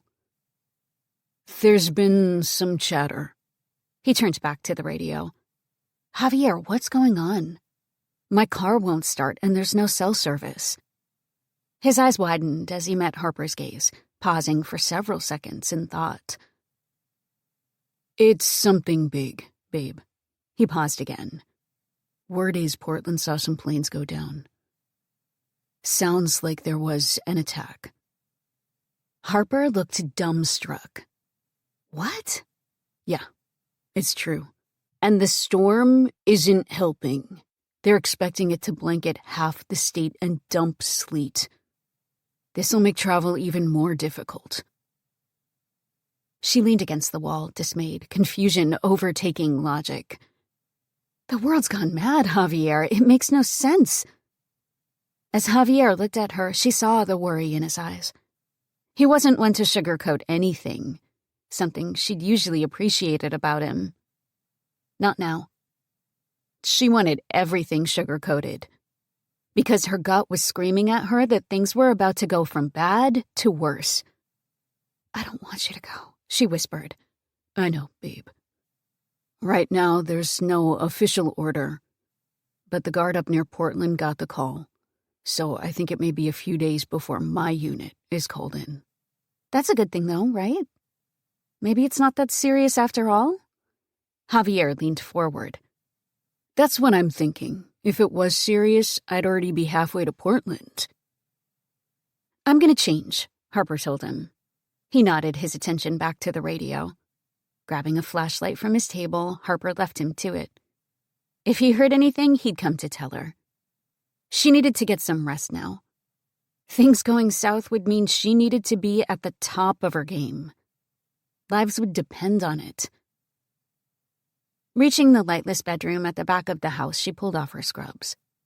More than anything, she wanted to soak in a hot bath. But with the power out, that wasn't an option. For the briefest of moments, she entertained the idea of boiling water and hauling it into the giant tub in the main bathroom. "It's not 1875, she whispered. Though she didn't quite believe her words as she stared out into the gloomy backyard. 5. Charlie, 14th February. A sharp crack woke Charlie. She bolted upright and craned her neck into the pitch black. She'd been curled up on the couch while Ruby was still snoring from the overstuffed lazy boy next to her. The heater purred loudly across from them, a welcome reminder that, for now, they had warmth. Standing, she wrapped the comforter around her before shuffling to the front window. Pushing the lace curtains out of her way, she gazed out into the night. Another ear-piercing crack was her only warning before the towering pine across the street snapped in half. A squeal of surprise escaped her lips as she tumbled backward. "Charlie?" Ruby asked sleepily. Scrambling to her feet, Charlie said, "The old pine tree. It's come down." "What?" Shaking her head, Charlie gingerly approached the window again. Apprehension filled her as she stared back out into the night. This time she noted the white covering the ground. It had snowed. The weight on the branches had probably caused the tree to topple to the ground. "It snowed," Charlie said before correcting herself. "I guess it's still snowing. Looks like a snow globe out there." Ruby didn't reply as another cracking sound shook the house. Alarmed, Charlie tugged the comforter even tighter around herself. Her mind was spinning as she thought of the trees surrounding them. While their neighborhood wasn't as wooded as where she'd grown up, there were about 3 dozen Douglas firs that could fall and wipe them out. "It's not time to get up, Charlie. Let's get more sleep. We'll see to this when it's light," Ruby murmured. Reluctantly, Charlie dragged her attention away from the window. In the distance, she listened to another loud snap, followed by a heavy thud. It had every hair on her arm standing to attention. Curling back up on the couch, she listened to Ruby's snores as they easily filled the room. She couldn't allow herself to close her eyes, not with the cracking and thuds happening outside. Even if a tree were to fall on their house, she didn't know what she'd do, but staying awake made her feel it was less likely to happen. It made no sense, but it was too early in the morning for logic. Every crack worked her muscles a little tighter. Each time a thud echoed through the lightless streets, her blood pressure spiked a little more. By the time the sun finally rose, she was wound tight. She nearly jumped out of her skin when Ruby jolted awake. Her grandmother watched her for a moment before announcing they needed tea and biscuits. "We don't have an oven," Charlie pointed out. Ruby chuckled. "Child, you know just as well as I do that electricity isn't guaranteed at the end of time. You've had the same fire-roasted biscuits I'm about to make. Where do you think your mother got her recipe from?" It was strange to picture her mom and grandmother getting along. Ruby had left the Preppers when Cass was born. By the time Charlie made her appearance, her grandmother was but a name whispered behind closed doors. "Do you think Cass is okay up in Portland?" Charlie asked, her voice quiet. Ruby nodded and smiled. "I have a feeling that of all of us, she's the one that would come out of anything kicking. That girl has steel in her spine." Though Charlie would argue that Cass got that steel from Ruby. Walking away from the prepper community to restart her life as a widowed and middle-aged woman couldn't have been easy. Yet Ruby had succeeded. She had proved it was possible to be prepared for anything and away from the preppers. "Does she call?" Charlie asked. Ruby went still. For a moment, Charlie wished she could snatch her question out of the air and gobble it back up. The lack of sleep had made the words slip too easily from her lips. She heard the hurt in her voice, and she didn't know what Ruby saw as she looked at her, but she was sure it wasn't the strength Ruby praised Cass for having. "Sometimes," Ruby finally said. "She always asks about you." Charlie paled. "She knows I'm here. She could ask to talk to me." Ruby heaved a long sigh. "I don't know what happened between you two, and neither do I want to. It's not my business. But just remember, Cass lived through the same things as you. She's not your enemy." "I never said she was." "You don't have to, child. I see it in your face when you mention her. Now, go chop me some wood, will you?" Ruby ambled into the kitchen. Charlie hesitated before shutting the comforter and making her way out of the house. Thanks to years of learning to survive off the land, chopping wood was something she could do in her sleep. But her confidence dried up as yet more creaking and cracking reverberated through the cold early morning. Stiffening at the sound, she moved to the shed and stared at the downed branches littered across the yard. Oh well, at least finding the wood to chop won't be hard now. Being out in the open, while the trees groaned under the weight of the snow and ice, was the last place she wanted to be. But the propane would eventually burn off, and then they'd need firewood. The tiny house was built in the early years of Meadowview, about a century ago, meaning it was old enough to have a brick fireplace in the study. She would have to drag chairs in there when the heater went cold, but at least they'd have a fire. It meant they could heat water and cook. A warm meal did wonders for a cold person. It was the only motivation her parents ever needed to get Charlie to take part in anything in the winter months. It was still the only thing that pushed her to grab the rusty axe and drag a giant branch away from the leaning pine tree. Raising the axe, she took a deep breath before letting it fall with a satisfying whack. Repeating the movement, she felt her muscles relax. It was nearly enough to bring a smile to her face, until another thud shook the ground under her feet. Blinking into the snow that was lazily floating down, Charlie listened. Ice breaking. Trees groaning, branches snapping under the weight. It was a strange combination of sounds. She'd hoped the power would be back on by now, that this was just an unfortunate blip because of the weather. But she had the sinking sensation that it would be several more days, if not weeks, until power was back. The thought had her dropping the axe and hurrying back into the house. "You do remember how to start a fire, yes?" Ruby asked. Charlie nodded before heading to the study. In no time, she had a cozy fire going. Ruby joined her with her cast-iron skillet full of dough and a metal teapot. Smiling, the older woman set to work getting a meal ready. Watching her grandmother work, Charlie glimpsed the side of Ruby that had spent most of her life preparing to live through the end of the world. "After breakfast, we should probably clear the paths for the neighbors," Ruby said. Charlie had to bite back her groan. "Yeah. Most of them don't have a youngling like you around to help them." Ruby softened her words with a smile over her shoulder. She had a point. Charlie had always been the young one. Too young to do what she wanted, but old enough to help with everything. Their neighborhood was mostly small red brick houses built post-war. Most of the residents were well into their 70s and 80s and had lived there since birth. The newer homes across the park were newer and where the younger generations of Meadowview lived. Some days, Charlie wondered what life would have been like if she'd grown up there instead of 15 miles from here in the middle of the hills. Do you think the power will be out for much longer? Charlie asked. You never know. There have been storms that knocked the power out for weeks. It used to be pretty common in my childhood. Charlie nodded, lost in thought. Solar power kept her parents' lights on. She wondered if they knew the world had gone dark around them. Would they care?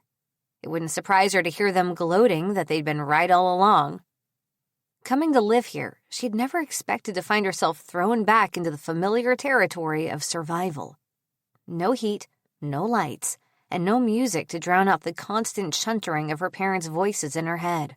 Even Ruby's gentle humming did nothing to quiet them. You never should have left us, Charlie. Here you know what to expect. The world is a terrible place. Your grandmother can't protect you. But you aren't Cass. Do you truly expect to survive away from here? It made her want to scream. She'd survived just fine for the last year. Even without power, she'd keep on surviving. While she may not have the steel that made Cass who she was, Charlie had the same skills and the mettle. She'd show her parents. Maybe one day she'd even work up the courage to take the next step and move out of Meadowview. Breakfast is almost ready, Ruby announced, interrupting her thoughts. Will you bring the plates I left on the counter? Happy for the distraction, Charlie hurried to grab the plates, then helped Ruby dish out 2 steaming bread rolls from her cast iron. Pouring boiling water over the tea bags, she let her face linger in the steam. It was a delicious reward in the chilly house. If only the storm had hit in the summer. Then at least it wouldn't be so cold. Surviving in the warm months had always suited Charlie better. Joining Ruby on the couch, Charlie took a bite of the hot, doughy bread and smiled. It was a soft hug she didn't know she'd needed. The warmth pooled in her and chased away the morose thoughts of her past and her parents.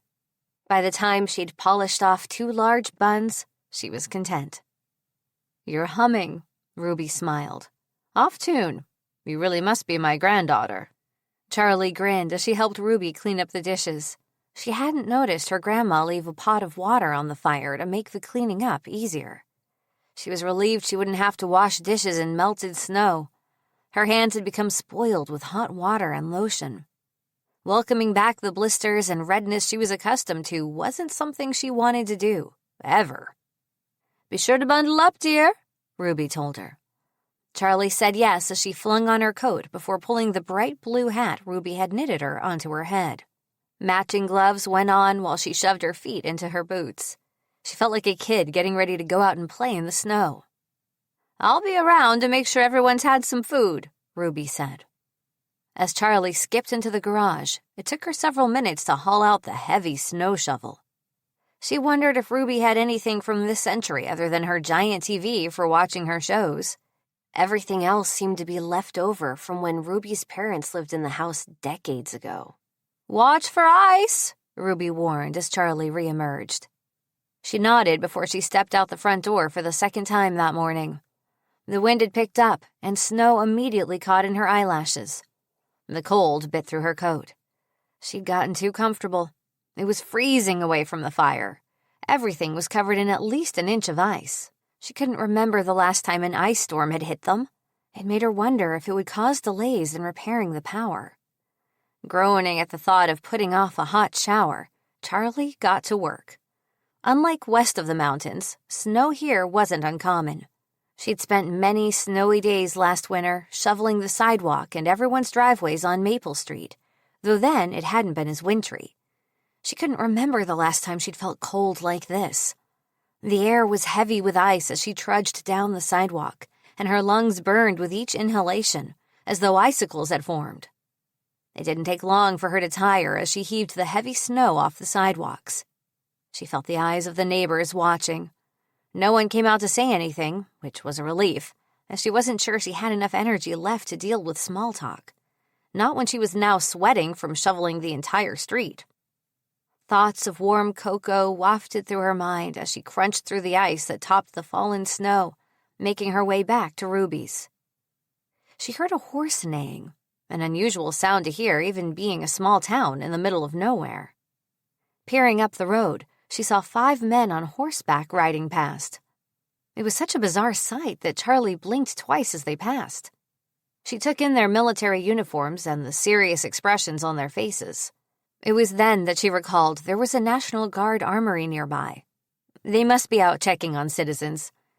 Still, it was unsettling to see them. She would have expected to see them in tanks or jeeps instead of atop the jet-black stallions. Watching them, she couldn't shake the sensation that she'd stepped back in time. It felt wrong. A chill that had nothing to do with the storm ran down her spine. Was it normal to call in the National Guard? She couldn't imagine that it was. Hurrying back to Ruby's, she all but tumbled into the house. Her grandmother had lit several more candles to bring some warmth into the house. Immediately, she relaxed. "I'll get some cocoa on for you," Ruby said. "Thanks." Charlie began to unbundle herself.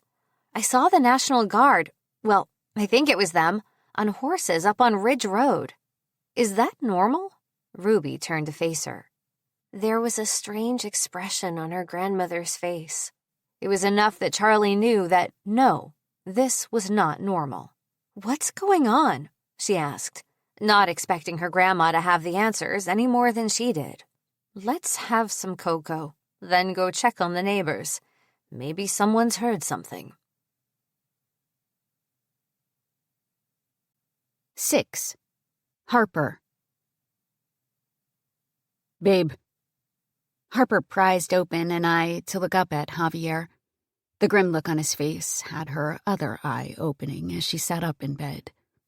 Their usually warm and homey bedroom had a chill to it as she stared at her boyfriend.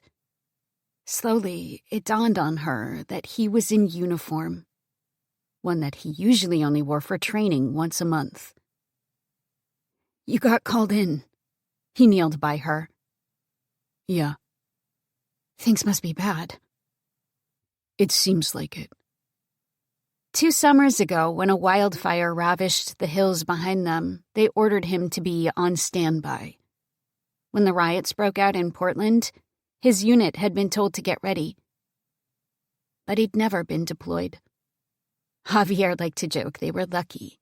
Forever on standby, but never sent out. Harper resented that their luck had finally turned. "What's going on, Javier?" "I'm not sure. No one is. There's a lot of chatter. Still talk of a terrorist attack, but no one seems to know."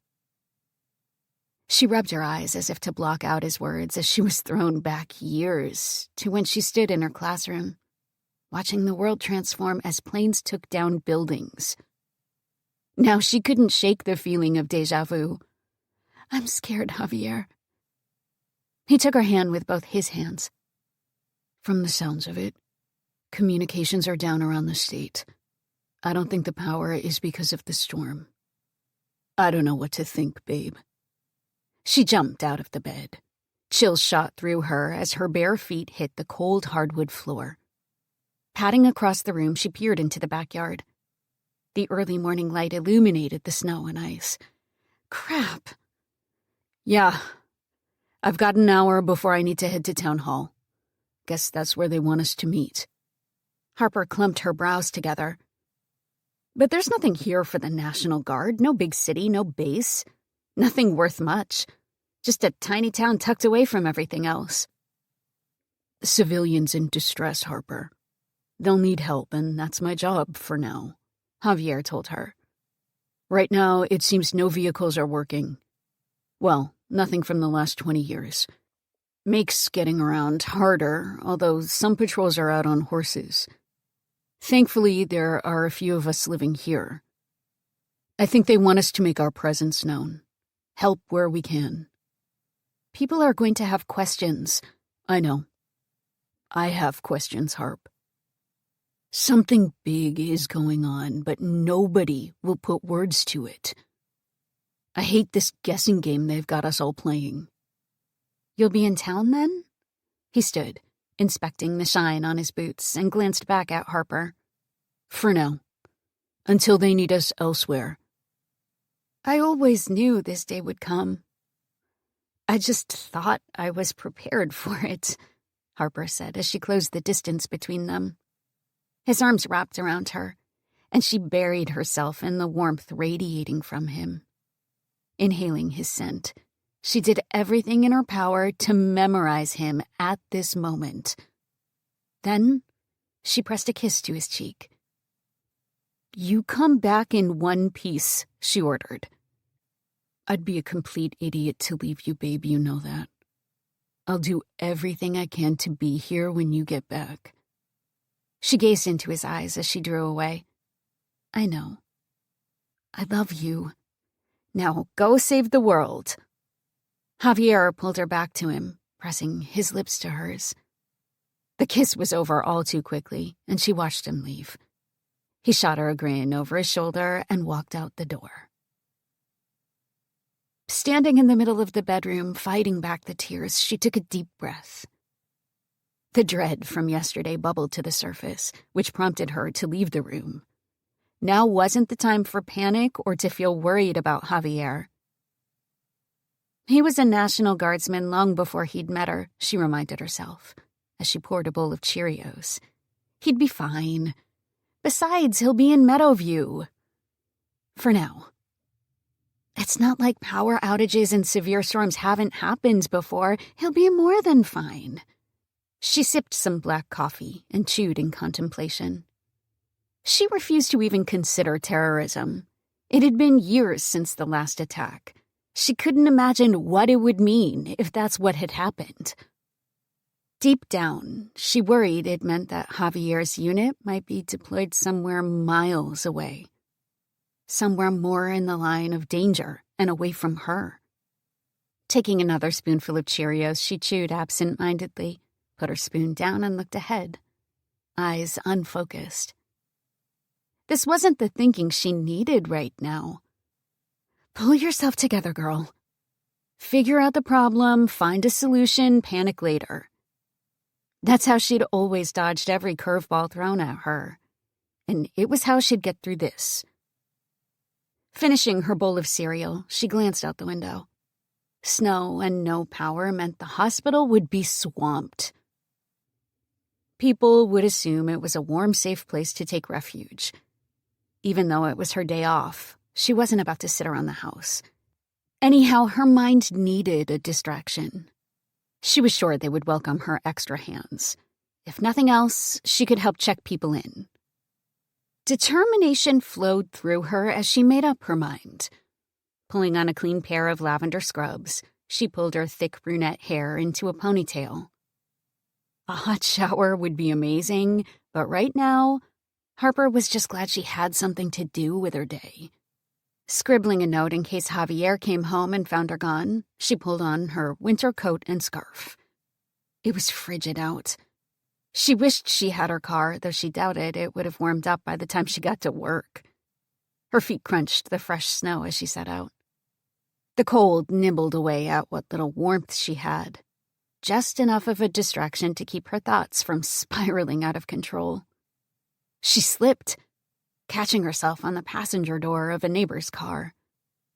After that, she slowed her pace. Injuring herself wouldn't get her anywhere. The hospital sat in the semi-dark, the parking lot scattered with the same vehicles as yesterday. Harper approached her car. Using her house key to break away the thick ice that had formed around the door, she slid into the driver's seat and crossed her fingers as she turned the ignition. Nothing. Groaning, she let her head drop to rest on the icy steering wheel. It would have been too much to hope that her car was magically working. Giving up, she headed into the dreary building. To her surprise, it wasn't chaotic. At least not yet. Olivia sat at the front desk, looking as exhausted as Harper felt. She slowed to flash her friend a smile. "Did Javier get called in?" Olivia asked, in the way of greeting. Sighing, Harper shook her head sideways before adding, "He says, for now, he'll be in town with the other local guardsmen." "That's good, at least." "Any word on power or the storm?" Harper paused. "Or anything?" Olivia scrunched her nose. "Not a peep. Everyone's here, though. Like you, I guess we didn't know where else to go. Never seen the hospital this staffed, yet without many patients. How's everyone holding up? Harper asked. Okay, I guess. Though rumor is the coroner has been busy. I hear a few elderly patients passed yesterday when the power cut out. Weird. Olivia leaned forward, looking earnest. Javier knows nothing about what's going on? Justin was strangely tight-lipped last night and was gone before I was up. Harper considered her words. Justin was a volunteer firefighter. While he didn't have the same ancient ham radio Javier obsessed over, he always seemed to be in the know. If he hadn't told Olivia about the planes going down in Portland, Harper didn't think she should be the one to break the news. As much as she didn't want to lie to her friend, she didn't want to scare her. Nothing, Harper eventually said. Olivia pressed her fingers to her eyes, slowly dragged them down her face, and leaned back in her seat. I just can't help feeling like we accidentally ended up in some action movie. I keep waiting for aliens or a foreign army to show up, you know? Harper felt she needed to laugh politely, but she couldn't. She could barely force a sympathetic smile. Her mind was spinning. There was something going on. Javier was out patrolling. Maybe they'd stepped into Red Dawn. I think I've been watching too many movies, Olivia admitted, as Harper's silence stretched. We all have, Harper said. It's easy to look for some big explanation for everything when we don't have all the pieces. I bet it's nothing dramatic like we're thinking, just a storm. Maybe. Or perhaps those crazy preppers that live around here were actually onto something this whole time. Rolling her eyes, Harper said, You need to get out more, Olivia. The world's been ending for years. Every generation can claim they're the last. I wouldn't listen to the crazies around here. You're probably right. Though I can't help wishing I knew how to get a fire going. Or survive without the comforts of modern life. We're all in this together, Olivia. I sure miss central heating. I've never shivered this much before, but we'll survive a few days without heating. That remains to be seen, Harper. Shaking her head, Harper left Olivia and headed deeper into the hospital. The quiet had goose pimples rising on her arms. She'd become too accustomed to the constant beeps that usually echoed through the halls. In the distance, she could make out voices, but it wasn't the same. She felt like she'd stepped into the morgue. You're here, too! Susie's face lit up the moment her eyes landed on Harper. Shrugging, Harper admitted, I didn't know what else to do with myself, so I figured I'd be more useful here. Great. Another one. Came the condescending tone of Dr. Anderson. Susie made a face as he appeared behind her. Harper noticed the bags under his eyes. For a moment, he looked as though he was concerned about his patients. Now that you're here, I'll be in the staff room. Please, no disturbances. Understood? Got it, Susie and Harper echoed in unison. Harper didn't hide the glower she sent after him. His lack of empathy had been wearing on her for months now. Seeing him so rude at a time like this just poked at her wrong. She turned her attention back to Susie. Mary and Kimberly are doing the rounds, and Colby is still here helping in the kitchen. He said it was a strange night, Susie told her. It's certainly been a strange night, Susie. Harper glanced down the hall. Even at the worst of times, they didn't have many patients. Most went to the larger hospital in Bend. It was a relief knowing that no one here desperately needed running power to stay alive. She couldn't imagine the horror of the units in the bigger cities. Oh, and John is here. Harper frowned at the news. John was head of the board that oversees the hospital. He was passionate about helping people, but also stingy. While better than the other board members she'd met, he still didn't like approving budgets. His being here meant he was looking for ways to keep things running cheaply during the storm. "I should probably find him to let him know I'm here," Harper said. Susie nodded. "He's around back. I heard him muttering something about the windows." "Great." Leaving Susie, Harper walked down the hall. She poked her head into Pauline's room. The elderly woman blinked back at her, a smile tugging at her weathered face. She'd been in and out of the hospital with pneumonia the last few months.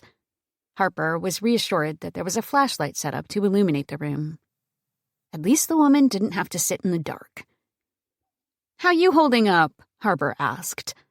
Pauline shifted to raise herself, groaning with the effort. "It sure is chilly in here. I'll see about finding you another blanket. Thanks, doll." Smiling, Harper set out to track down a blanket and then John. The blanket was a simple task. She spent several minutes checking in with Pauline, double-checking her vitals, and ensuring her fever had gone down. Now wasn't the time for her patient to take a turn for the worse. As she headed out to find John, she couldn't help wondering what this all meant.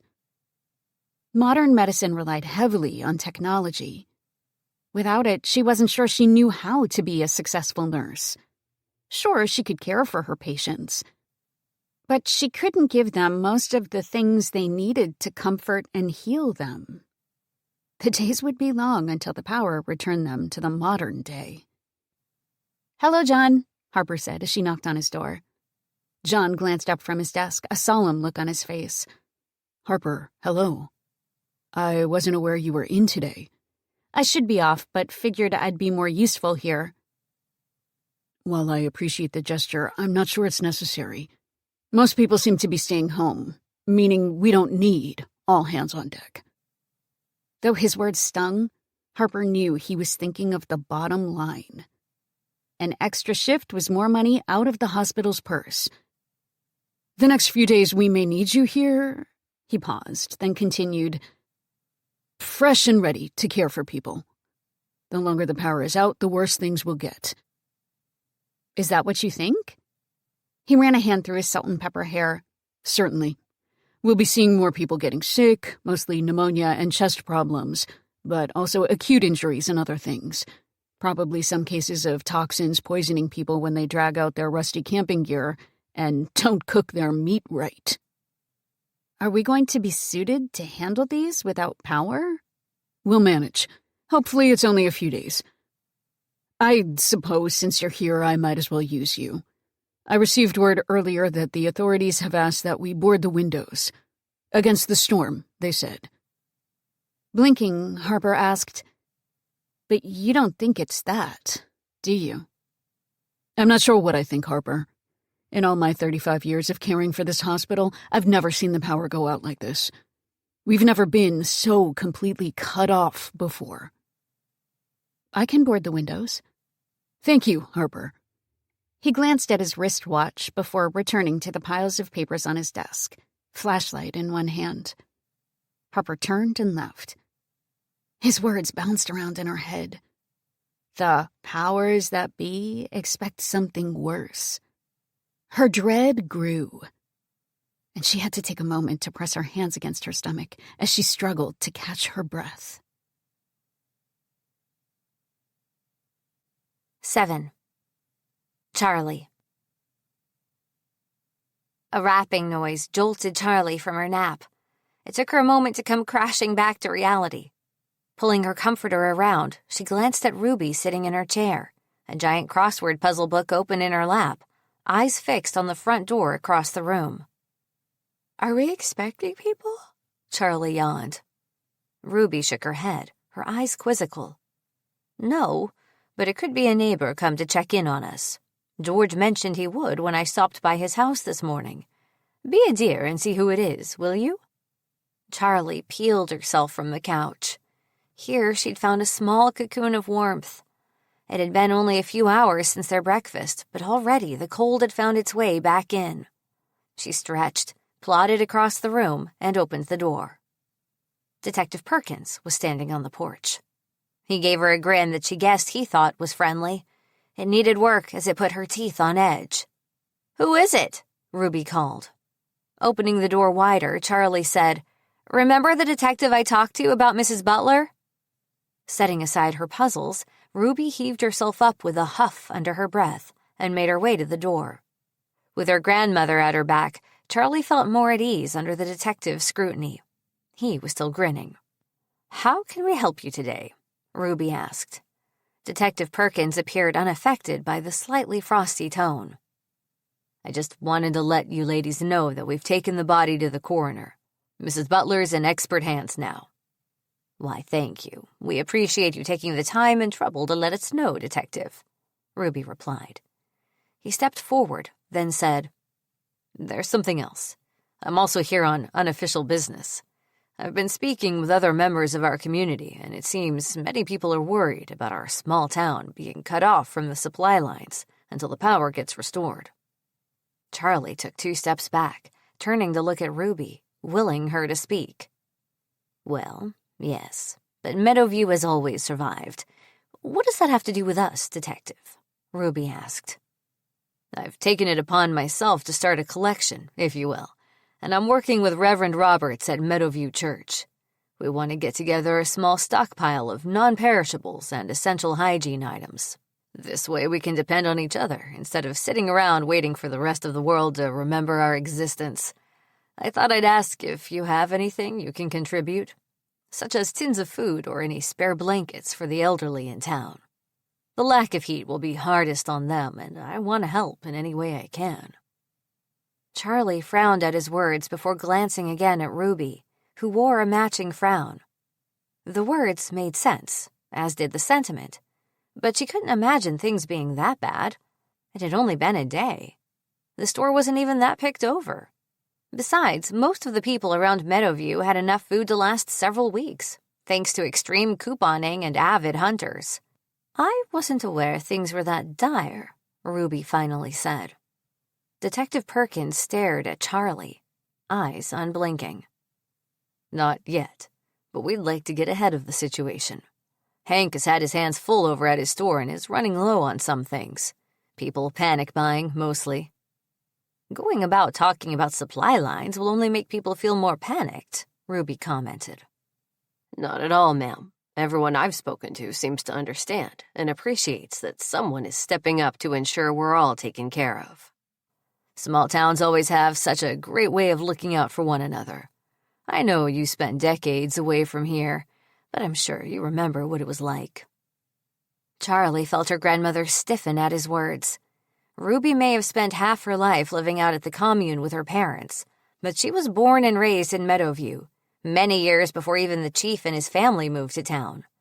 It struck Charlie as odd that the detective would say something so rude to Ruby. "I assure you, Detective, I know how small towns are. As I'm sure you know, my great-great-granddaddy was one of the first chiefs of our town." It was satisfying to watch the smile finally drop from his face. Charlie couldn't help the smirk. The detective's cockiness grated, and she didn't think she would have been able to knock him down like Ruby just did. "Charlie, be a dear and grab a few boxes of dried pasta and maybe some tins for the detective." She paused to think. "And there's a couple of blankets in the closet." She nodded before slipping away, leaving the detective and her grandmother locked in a stare. There was no doubt in her mind that Ruby was the winner. Reaching the kitchen, she peered into the pantry. A closet with floor-to-ceiling shelving full of canned goods, pickled vegetables from the neighbors' gardens, and so much more.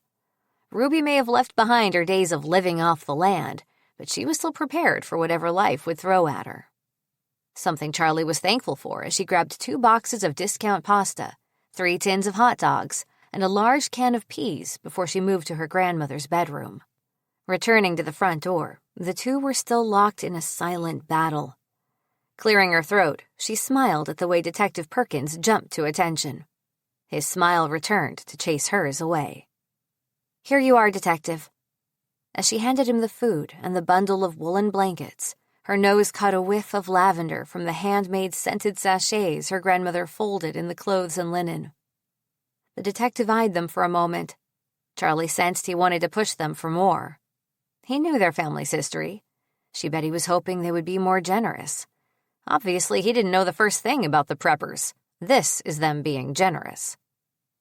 Thank you. He bundled the blankets in his arms and perched the cans and the 2 boxes of pasta on top, lingering in the doorway. Have a great day, Detective, Ruby said before shutting the door in his face. The soft click of the lock was the sweetest sound to Charlie's ears. She grinned at her grandmother as she shook her head. That man is asking for trouble. Mark my words. What do you mean? Charlie asked. Ruby settled back into her chair. People panic over nothing. Imagine a few days without power. They'll grow desperate as the days tick by. Hank's shelves will be empty in no time. Then people will start looking at what their neighbors have. Stockpiling items will just draw attention to the church, the sort of attention that may lead to something unpleasant. But the power will be back on soon, right? Charlie's voice trembled on the last word. She'd never let herself even consider what would happen if the power didn't come back on. In her mind, it might be a few days at most. Was that enough time to cause people to panic? It doesn't matter when it comes back, Ruby said. The longer it stays off, the more people will lose their minds. I give it another 2 days before people panic. Then, that detective will see a different side to this town. I hope it doesn't come to that. Me too, Charlie. But I'd rather be prepared for the worst and have the best surprise than expect the best and be disappointed by the worst. Ruby picked up her puzzle book and studied it intently. 8. Harper. Harper, we need you, Susie called. Glancing over her shoulder, Harper set down her tools and followed Susie back into the nurse's station. Something in Susie's voice had her quickening her pace. What's going on? Sighing, Susie told her, It's begun. Just had someone come in with a gnarly gash on their hand from using a rusty saw. Stitches? Harper asked. Stitches. Where's Dr. Anderson? Susie rolled her eyes upwards. No idea. Not in the staff lounge. Dr. Lawson is with a patient with a suspected concussion from falling off their roof. Why people think now is the time to be shoveling their roofs, of all things, I'll never know. Annoyance flared to life inside Harper. Instead of freezing her butt off as she'd boarded up the windows, she could have been helping, doing her job, the one she was trained for, and not the busy work John gave her. They reached the exam room to see a red-faced man with his hand cupped to his chest. His wife stood next to him with concern stamped on her face. Even in the dim light from the flashlights, Harper saw the crimson blossoming through the towels wrapped around his hands. "Are you the doctor?" the man asked. Susie and Harper shared a look before Harper plastered a smile on her face. She should be used to this question by now. But every time someone looked down their nose at her because of her title, it annoyed her. She was just as capable as any of the doctors. Hell, she had a more stable hand than Dr. Anderson. The doctors are currently with other patients, Harper said. My name's Harper. I'm a registered nurse, and I'll be taking care of you until Dr. Anderson can come look. The man hesitated before saying, I'm sure I can just wait for the doctor. Of course, sir, though I should warn you, it may be some time. We're busy, Harper told the man. His eyes narrowed. But before he could say anything, his wife said, Larry, just let the nurses handle it. The man opened his mouth to complain, but shut it when he saw the severe expression on his wife's face. Susie helped him onto the table while Harper donned gloves. With the power out, they didn't have running water. It made keeping things sterile just that more complicated. Grabbing the supplies she'd need from the cabinets, Harper made her way back to the patient and helped Susie unwrap the wound. It wasn't as severe as she'd expected. There was a deep gash from the base of his thumb to the middle of his hand. She didn't see any bone, though, so that was a relief. This will sting, she warned before setting to work disinfecting his wound. What happened? Susie asked. Grunting in pain, the man took a moment before replying, "Sawing wood. Don't know what happened, but one minute I was holding the log, and the next there was blood all over the place." "Luckily you didn't hit the bone," Harper told him. "It'll be a nice scar to show off, though." He gave her a grunt, which caused his wife to roll her eyes upwards. The woman fidgeted uncomfortably next to Susie, who shared a look with Harper. Nodding, Susie turned toward the woman. "The coffee machine isn't working, but why don't we go get some water for the two of you?" she gently offered. The woman hesitated and looked at her husband for approval. Her eyes landed on his hand, causing her entire face to pale. Wordlessly, she followed Susie from the room. Harper was thankful the man wasn't a talker. It allowed her to focus on stitching his hand back together. "You'll have to come back in 3 weeks for removal of the stitches, but you're good to go," Harper said, leaning back to examine the wound. The man gazed at his hand before saying, "That was quick." "Not my first time stitching a hand back together," Harper informed him, unable to hide the smug smile at his look. He muttered his thanks to her before leaving the room. With him gone, she set to work cleaning up the blood. She welcomed the excuse to work on something that wasn't nailing boards to the glass doors around the building. "How many more do you think we'll see today?" Susie asked. Harper took a quick glance at her wristwatch. "Today? Probably 3, at least. Let's hope the power comes on sooner rather than later. I can't imagine what the hands of Meadowview will look like if we're all left to chop our own wood. It amazes me that humans cut wood for how many years without seriously maiming themselves?" Susie laughed. "Technology has ruined us all. I'll just be glad to have central heating back. Even just a day without it has me realizing how much I took it for granted." Harper smiled as she saw Olivia approaching.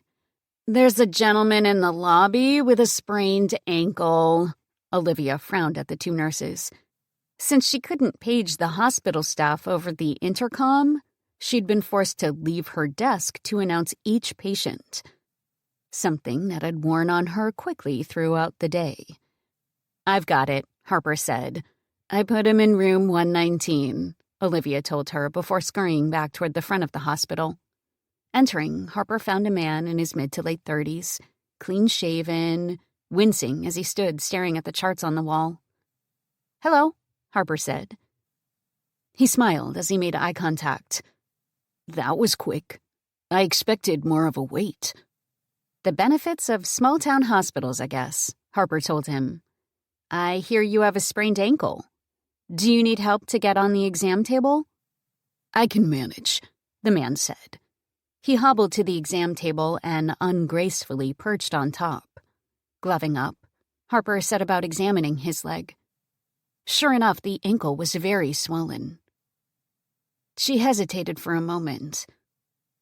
It felt wrong to diagnose without sending him for an X-ray. What if it was fractured and not just a sprain? "What happened?" she asked, buying herself a moment before having to give an opinion.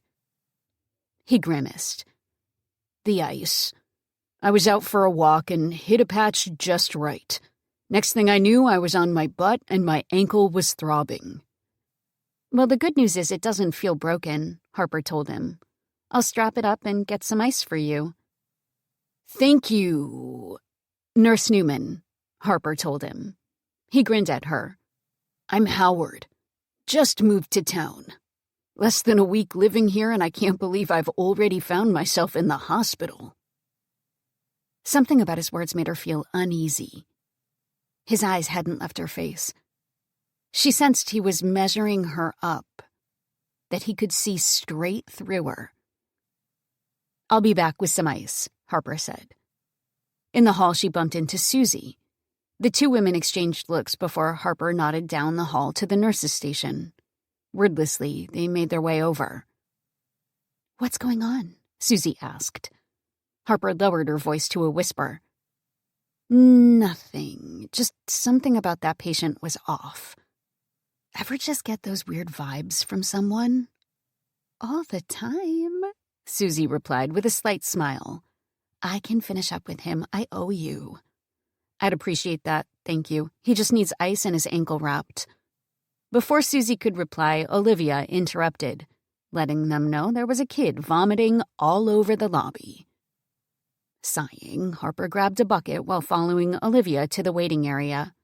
Sure enough, there was a young boy sitting next to his concerned mother, a bowl in his lap. Harper avoided John for the rest of her 10-hour shift. As she stepped into the cold evening, she wondered what tomorrow would bring. She was wrong earlier. She'd ended up stitching back together 4 more hands, and they admitted 3 kids with vomiting and fevers. Exhaustion pulled at her as she began the trek back to the house. Harper! Peering across the parking lot, she watched as Javier emerged from the snow. Her smile broadened as she took him in. He was still in uniform and looked as exhausted as she felt. It was a relief to see him, even though one glance at him served as an unwelcome reminder that he could leave Meadowview. All it would take was one call, and he'd be gone with no way to communicate with her. "What are you doing here?" she asked. He pulled her to him, wrapping his arms around her and brushing his lips to hers. For a minute, she let herself get lost in his familiar aroma. When he stepped back and the icy cold returned, she shivered. Nothing would make her happier than being able to cling to him, but she wasn't that type of person, neither was he. Still, the power outage had brought out this strange urge in her. "I was coming to find you," he told her. "My dad stopped by earlier. Wanted to let me know he's holding a town meeting this evening. Figured we should make an appearance." Harper didn't stop the groan. Sometimes it was easy to forget that Javier's dad was the mayor of Meadowview. He rarely demanded their presence at the meetings. Usually there wasn't a reason to. The Ramirez family had been in Meadowview since the beginning, as Mayor Ramirez liked to tell anyone who would listen. So it only made sense that every other generation ran for office. Harper smiled along with him every time he joked it would be Javier or Olivia's kids that would follow in his shoes. She'd always thought Meadowview was too small of a town to even need a mayor. Secretly, she hoped it would be Olivia that had the first grandchild and be the one to carry on the tradition. Isn't it a little premature to be having a meeting? I can't imagine it'll end in anything other than having people panic. He gave a half shrug. "Yeah, maybe. He asked if I'd heard anything about what was going on." "Have you?" "No, nothing official, and I told him as much. There hasn't been a lot of communication. It's been decades since anyone's had to rely on radios to talk.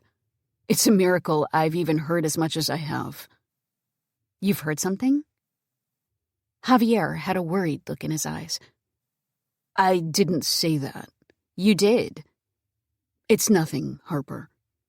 I don't want to say anything that may not be true." Taking a step back, she stared at him. Never had he kept things from her. It wasn't how their relationship worked. They'd thrived on over-communicating.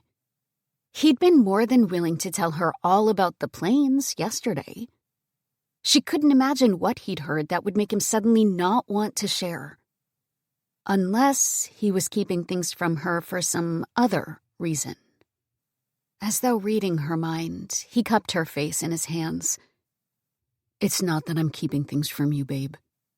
"No, it's exactly like that," she snapped. "What is going on, Javier? What don't you want to tell me?" "Can we have this conversation at home? I'd like to get changed before we walk to the town hall. Oh, and I should mention that I heard the Harrisons were working on putting together a BBQ. Can you imagine a cookout in weather like this?" Narrowing her eyes, Harper replied, "No. I know when you're trying to change the subject. Talk to me. Right here works just as well as the house." 9. Charlie. After dozing most of the afternoon, Charlie was a bundle of nervous energy. She wasn't used to the quiet. As the hours stretched, she grew more and more restless, until finally Ruby gently suggested she cut some more wood for the fire. The snow crunched under her boots as she gathered the fallen branches. Frigid air flowed around her as more snow fell, blanketing the world in a soft white. It would almost be peaceful, if not for the constant groaning of trees and the thuds as branches gave out and fell to the ground. Charlie was more on edge than usual as she maneuvered around the backyard. Every groan had her jumping, and every thud had her scanning the yard. Luckily, their block had no homes taken out by trees. Yet. Once her arms were full, she returned to the house. She was bemused to hear voices. Peering into the front room, she saw Ruby laughing with their neighbor, George. His giant belly and white beard reminded her of Santa Claus. Face alight with a constant smile was just further evidence of why the town always asked him to play at being the jolly Mr. Claus every holiday season. She smiled as she stepped into the room to join them. "Charlie!" George boomed upon seeing her. "I was just telling your grandma how lucky she is to have you here to help with this mess." "I'm glad I'm here," Charlie admitted. Ruby chuckled as she looked at George. "I'm thankful for the company. It would be so lonely sitting around all by my lonesome." "Nonsense," George said. "The ladies at the end of the block have come together, set up a little knitting circle in Linda's house. You would have knitted through the cold with them." "Thank goodness for Charlie, then." Ruby winked at her granddaughter. George's laugh bounced around the room and had Charlie giggling along with him. She didn't doubt Ruby would have been fine on her own, but it was a relief she was there to help her. At that moment, she was more content in her choice to come here than ever before. "I should consider what to throw together for that picnic, or whatever they're calling it, that the Harrisons are planning. I heard the Johnsons got word of this and held their own shindig," Ruby commented with a chuckle. "Potato salad," George immediately replied. "For both events. I can't ever get enough of yours." Charlie scrunched her forehead. "A picnic? Without electricity and in the middle of a snowstorm?" "Welcome to Meadowview," Ruby said with a laugh. "Here, everything and anything can be solved by a community fundraiser or social event." "Right," Charlie replied with a roll of her eyes. "Oh, before I leave, are you going to the town hall meeting later?" George asked as he moved toward the door. "I suppose I shouldn't be surprised," Ruby heaved a sigh. "Missing it isn't an option, unfortunately." The last part was directed at Charlie, who nodded as though she understood the reasoning behind her grandmother's words. Since moving to Meadowview, she hadn't heard of town meetings. There was no reason for them. Being small enough that everyone knew everyone, one Facebook post was usually all it took to get the information out. Charlie sighed. No power meant no internet. People would have a million questions. "I'll save you ladies a seat," George said. "I'll get out of your hair. I wanted to stop by with everyone on the street and check in. We'll see each other through this." "That we will," Ruby replied. Charlie smiled as George nodded to her before he stepped into the snowy afternoon. The moment the door was closed, Ruby made a face at it before turning back to Charlie. "Town meetings are always something else," Ruby told her. "Chaos reigns supreme. People get their feelings hurt, and there's yelling. Lots and lots of yelling. Small towns sure love their dramatics. Once it's over, everyone gathers for cookies and lemonade while gossiping about who made the biggest scene. It's exhausting." "Why do you say missing it isn't an option?" "Well now, dear, despite being born and raised here, I'm an outsider. They still don't trust me, no matter the years I've lived here. Missing it would give them all a chance to drag my name through the mud. I'd rather be there as a reminder to them that I'm still a human. Sometimes I think the busybodies of this town forget that." "That sounds horrible. Doesn't it ever get to you?" "Only if you let it, dear. I'm used to it. Always had a thick skin. Nothing they say and none of their glowers will ever change who I am. They just don't like that I left the town for 30 years. Charlie chewed her lip as she nodded. She didn't understand how the townsfolk thought Ruby was an outsider when she'd only moved a few miles out of town. It wasn't as if she didn't have connections. She'd still shopped for supplies and birthed her only child at the local hospital. There was a nervous pit in her stomach. What did they have to say about her? "Fill a pot with snow, will you? We can warm it and wash our hair. Give the ladies something to be truly envious of." Ruby winked. Grabbing an old metal pot from the kitchen, Charlie stepped back into the wintry afternoon. Crouching, she shoveled snow into the pot while her mind wandered. She'd already felt their stares when she'd been in town, but then it was only the odd person. She hated how nervous she was about the meeting. They'd all gape at her. She was the prepper deserter. "Everyone is envious of us because we know and prepare for when the modern age comes crashing down. They'll be the fools left unable to survive. That's why they stare, Charlie. They're envious." Her dad's words floated through her mind as she went back inside. They didn't speak as Ruby heated the water and washed Charlie's hair before they switched. Shivering against the cold that had been creeping more and more into the house, they sat in front of the fire with dripping hair. Charlie absently brushed hers out, while Ruby braided her long white hair. "We'd better eat, too." Ruby wrapped the leftover biscuits from that morning in tin foil and tossed them to Charlie to place in front of the fire. She then poured a can of tomato soup into a pot and stirred it over the heat while Charlie watched her.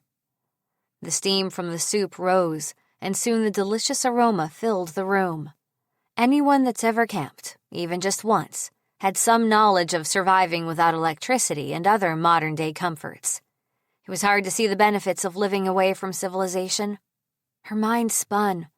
Charlie couldn't find any logical reason why her childhood had to be like that. Why couldn't she have friends and go to school like the girls in her books? Her parents' reasoning had never sat well with her. It did even less now that she was living in Meadowview. "You look like your thoughts are eating you alive," Ruby commented as she stirred the bubbling soup. Charlie tried to smile, but failed. "Sometimes it's hard to understand why my parents chose to live the way they do, and why they thought that was the best way to raise Cass and me." Ruby went quiet, lost in contemplation. Then the words came out. "I left because I didn't like how isolated the prepper community liked to be. I argued that you little girls especially weren't benefiting, that you should be around other kids." Ruby stirred the soup again and sprinkled some black pepper. "Sometimes people do what they think is best because they don't know any better. When I had your father, I started seeing the flaws in the community. I wanted your father to have a normal life, and I saw he wouldn't if I stayed. But you didn't leave till he was an adult." Her grandmother shook her head. "I left for 5 years, right after I had your father. I took him with me. But as he grew, it seemed so unfair to keep him from his father. Your grandfather wasn't a perfect man, but he loved me, and he loved your daddy. He tried to do right by us until his last breath." "Do you regret going back?" "When I saw the direction your father was headed, yes. It wasn't the life I wanted for him. His early years were spent living in this very house with my parents. I thought it would stick with him, but it didn't. He turned his nose up at this way of life." Ruby pulled the pot away from the fire and poured the soup into bowls. Unwrapping the biscuits, Charlie handed one to her. Biting into the warm dough, her mind wandered. She never knew her father had ever left the community. He never once breathed a word that would suggest he hadn't spent every breathing moment at the commune. Frustration washed with betrayal as Ruby's words hit her. "He told me that if I left, I wouldn't be welcomed back as an equal." Ruby dipped a biscuit into the steaming soup and took a bite, chewing slowly. "I'm not surprised. Yet you still make the trek out to visit them once a month." "I don't know why I do. They hardly say a word to me the entire time I'm there, but I don't want to turn my back on them, even if they can do that so easily to me." "Your parents are idiots for not making more of an effort to understand you and your sister." Sighing, Charlie asked, "What if I could have made more of an effort to understand them and why they chose that life?" "If only it were that simple." Ruby blew on the bowl and watched the steam rise. I suppose it works both ways, though I think that part of growing up is wanting to see the world, experiencing new things outside the home. Your parents never had the urge, but I knew that the community wasn't big enough for you and Cass." They both went quiet as they munched their biscuits and drained their bowls. Charlie smiled at her grandma, though it didn't reach her eyes. Ruby patted her hand before taking her now empty soup bowl. With her hair drying and her stomach full, Charlie leaned back. Families were complicated. She'd read enough books to know this wasn't something unique to her upbringing. She just wished that it all made more sense. The longer she was away from her parents, the less it seemed to. She wanted to ask them why, but she knew it would be a waste of breath. "We should bundle up and head towards the town hall," Ruby told her. Stretching, Charlie made her way to her bedroom. Stepping into the room felt like opening the freezer as the cold air washed over her, chasing away any warmth left over from the fire.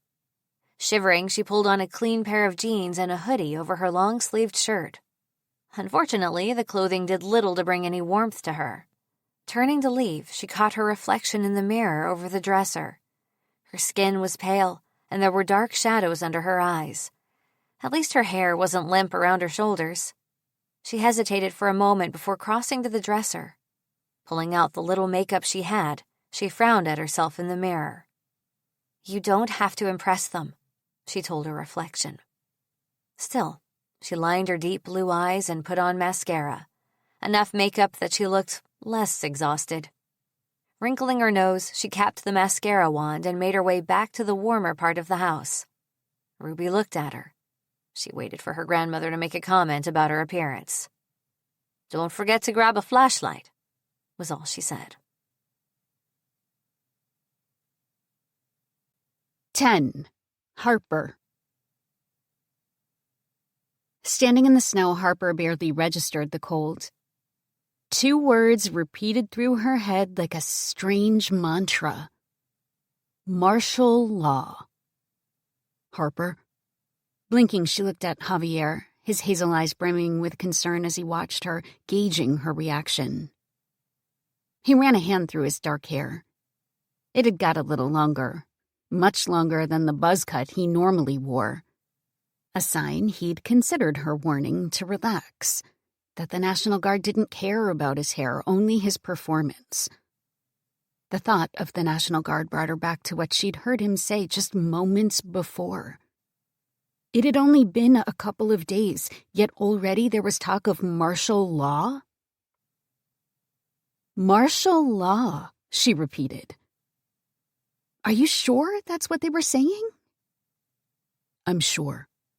This doesn't make sense, Javier. It's just a power outage and a nasty storm. So why go to this extreme? You know it's more than that, babe. It's the planes going down. Suddenly, nothing is working. None of it adds up. Most seem to think it's a terrorist attack. What does that mean for you?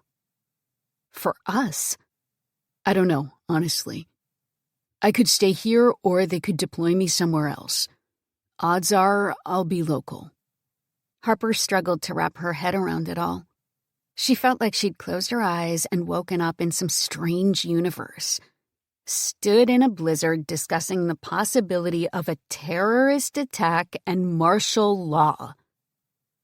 It felt like her worst nightmare had crashed into reality. Are things really that bad? Sounds like it. People are stranded. Rioting has hit Portland and Salem, and the hospitals are overrun. Harper sent a silent thank you to the universe that their small hospital was tucked away enough that they hadn't been inundated. She couldn't imagine how the other hospitals would cope with people streaming in through their doors. It broke her heart. If this is a terrorist attack, what does that mean? His eyes met hers. War. The 2 words he'd said earlier were nothing compared to this. War. Hadn't the world seen enough violence? To think that her country was on the brink of war. She felt her arms trembling. But this wasn't the cold. You can't breathe a word, Harper. Telling you is against my orders. Barely able to drag herself from her thoughts, she whispered, I won't. There was no one else she would tell anyway, apart from her family. But without phones, she couldn't reach them. Oh, she stared wide-eyed at Javier. My family. It had been 3 days since she'd last spoken with them. In the Newman house, that might as well have been a decade. Her family was close, something she both loved and hated. In the chaos of the last day, it hadn't crossed her mind that it might be some time until she would hear from them. If Shelby still has that radio, we could get in touch, Javier said. Harper huffed a sound of frustration. Probably buried under a pile of clothes in her room or shoved into the back of the closet. She doubted her baby sister had the radio anywhere nearby. For a month before Harper moved away, Shelby had been very much into amateur radios. It was how Shelby and Javier had bonded, hunched over the CB he'd gotten her as he had taught her how to use it. Smiling at the memory, Harper took a deep breath. A few days, she told herself. We should get going, Harper said, straightening and pushing off the homesickness. It wasn't often that she felt the tug of longing for the familiarity of Seattle. And she wasn't about to let Javier see she was struggling. The guilt would drag him down. No, she would put on a brave face, at least in front of him. We don't have to be the first ones there, Javier said, moving closer to her. Concern was bright in his eyes. It took everything in her not to break down in front of him. He might be leaving. She didn't want his last memories with her to be tainted with guilt and her tears. Yes, we do, she told him, or your family will send out the search party. Taking her hand, he pulled her to him. Holding her, she took a moment to pull on his strength. She needed it when she faced the judgment of the whole town.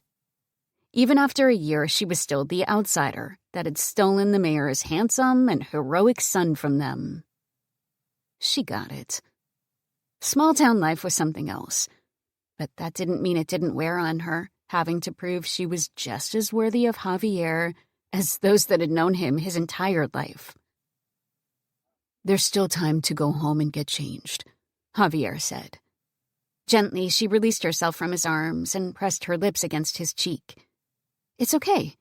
Maybe it'll remind everyone that I'm not the villainous seductress here to steal away their men. Snorting at her poor joke, Javier stepped back and took her hand. Side by side, they made their way toward the town hall. Olivia waved them over when she spotted them enter the large meeting hall. I was worrying. Harper squeezed Javier's hand before letting go. He gave his sister a quick embrace, glancing around at the mostly empty seats. The meeting hasn't even started yet, he observed. Rolling her eyes, Olivia said, Sure, but you know Dad. He likes to put on a united front. He'll want you here to help us answer questions. You should go find him. I'll grab us seats with Harper. Javier and Harper exchanged a glance. He planted a kiss on her forehead before disappearing. Smiling eyes, Olivia linked her arm through Harper's. You two are just too cute, she said as she steered Harper toward the front row. Where's Justin? Eyes flitting to the door, Olivia said, He's here, out back kicking a ball around with some of his students. Something about it makes things feel more normal. Harper cracked a smile. Like Javier, Justin worked at the local school. As the math teacher for the middle school-age kids, he took his job seriously and was always looking for ways to get his students engaged. Kicking around a ball was just another way to do that. Did Javier say anything? Olivia asked the moment they took their seats front and center. No, she lied. Pouting, Olivia said, I was hoping he had.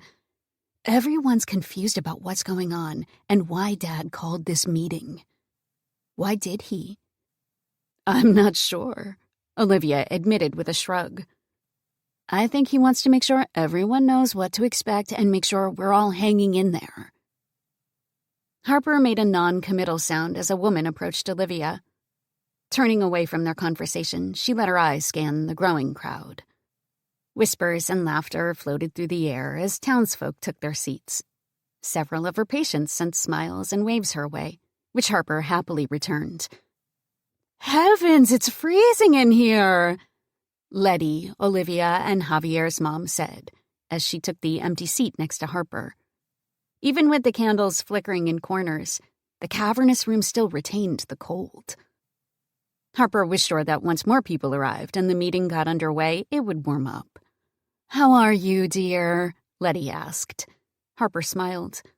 "Olivia tell you about all the men coming in with axe wounds?" "She did, and I'm not surprised. I caught Hector eyeing his rusty axe this morning and quickly shut down any ideas he was getting. I'll just be glad when the power comes back and we don't have to worry about gathering firewood. Did Javier mention anything to you? Any update?" Frustration welled inside her at Letty's question. She got why everyone assumed Javier told her everything, but that didn't mean she'd tell everyone that asked, even if it was his mom. Especially not what he'd told her today. "Nope. He seems as much in the dark as we are," Harper told Letty. She hated the lie, but swallowed back her guilt. It was better this way. The fewer that knew, the less likely they were to panic. She couldn't imagine how flooded their tiny hospital would be if everyone feared they were under attack. Panic always seemed to lead to stupidity. 11. Charlie. Sticking to Ruby's side, Charlie smiled nervously at the people that looked their way. She heard the whispers. Trying to convince herself it wasn't the two of them that were eliciting the frowns and whispers did little to help her relax. It was a relief to find George waving them down. True to his word, he'd saved them 2 spots. His wide grin as they sat was enough to get her finally to let her shoulders drop. "Looks like everyone turned out," George said. "Also, make sure you triple that potato salad, Ruby. I hear others want to put on their own thing.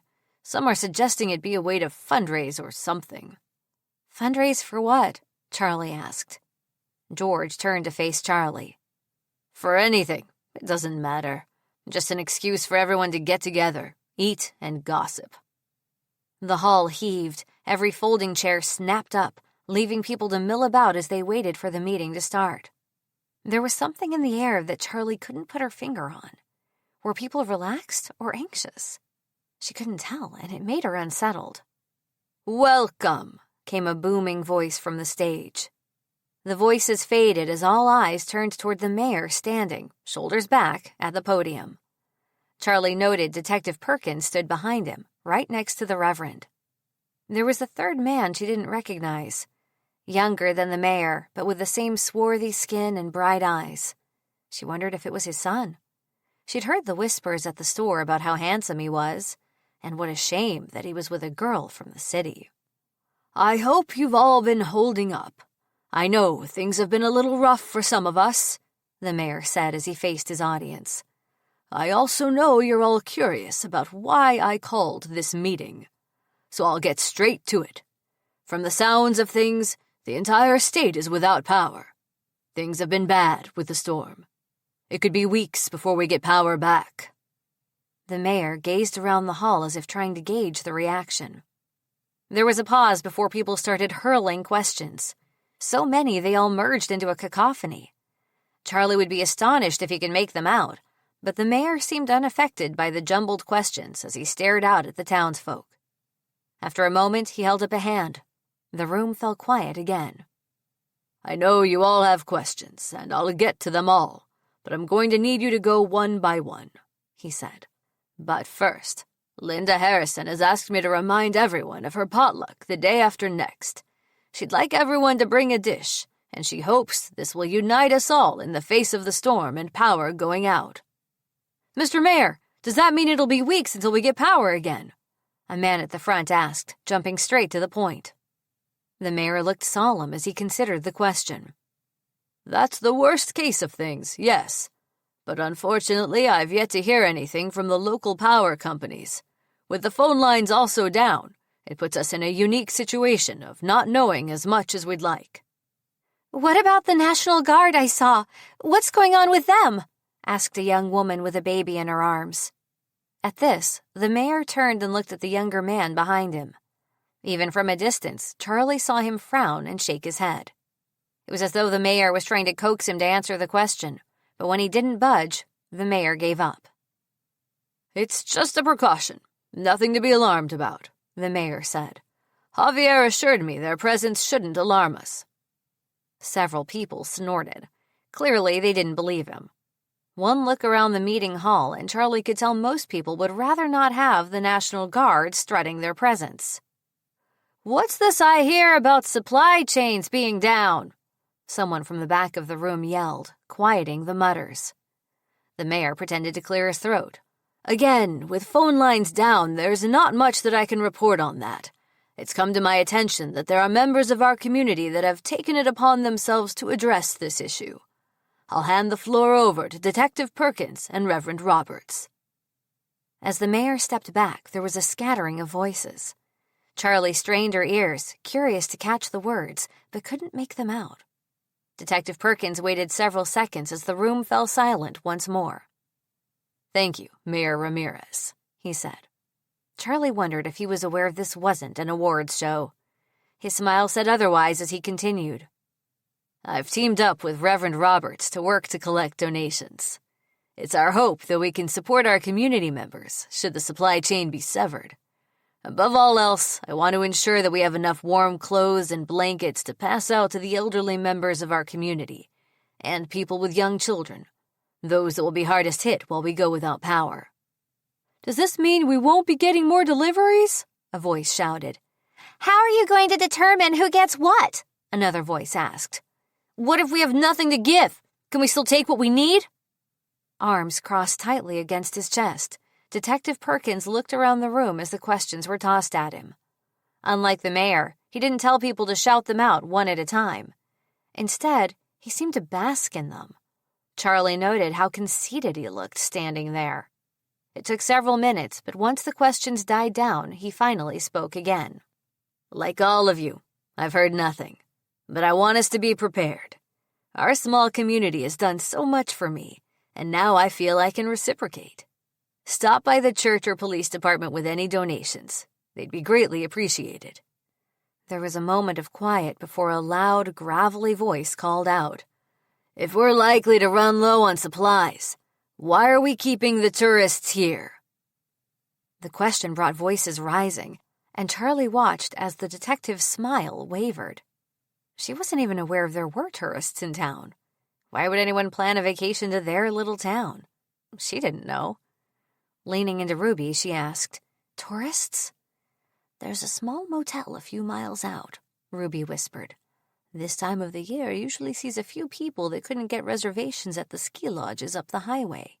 A few hunters, that sort of thing. I don't see why them being here is an issue. Aren't they just as stuck here as we are? Ruby met her eyes. If only it were that simple, dear. Puzzled, Charlie turned back to the meeting. The mayor had stepped forward again and was shaking hands with the detective and Reverend. She felt like it was the start of a grim joke as questions flew. All right, the mayor raised his hands. The room didn't fall quiet this time. People seemed to have worked themselves up about the tourists. Charlie still didn't understand why that should be a problem. At most, the power would be out for a few days, maybe a week. Then life would get back to normal. Perhaps Ruby was right.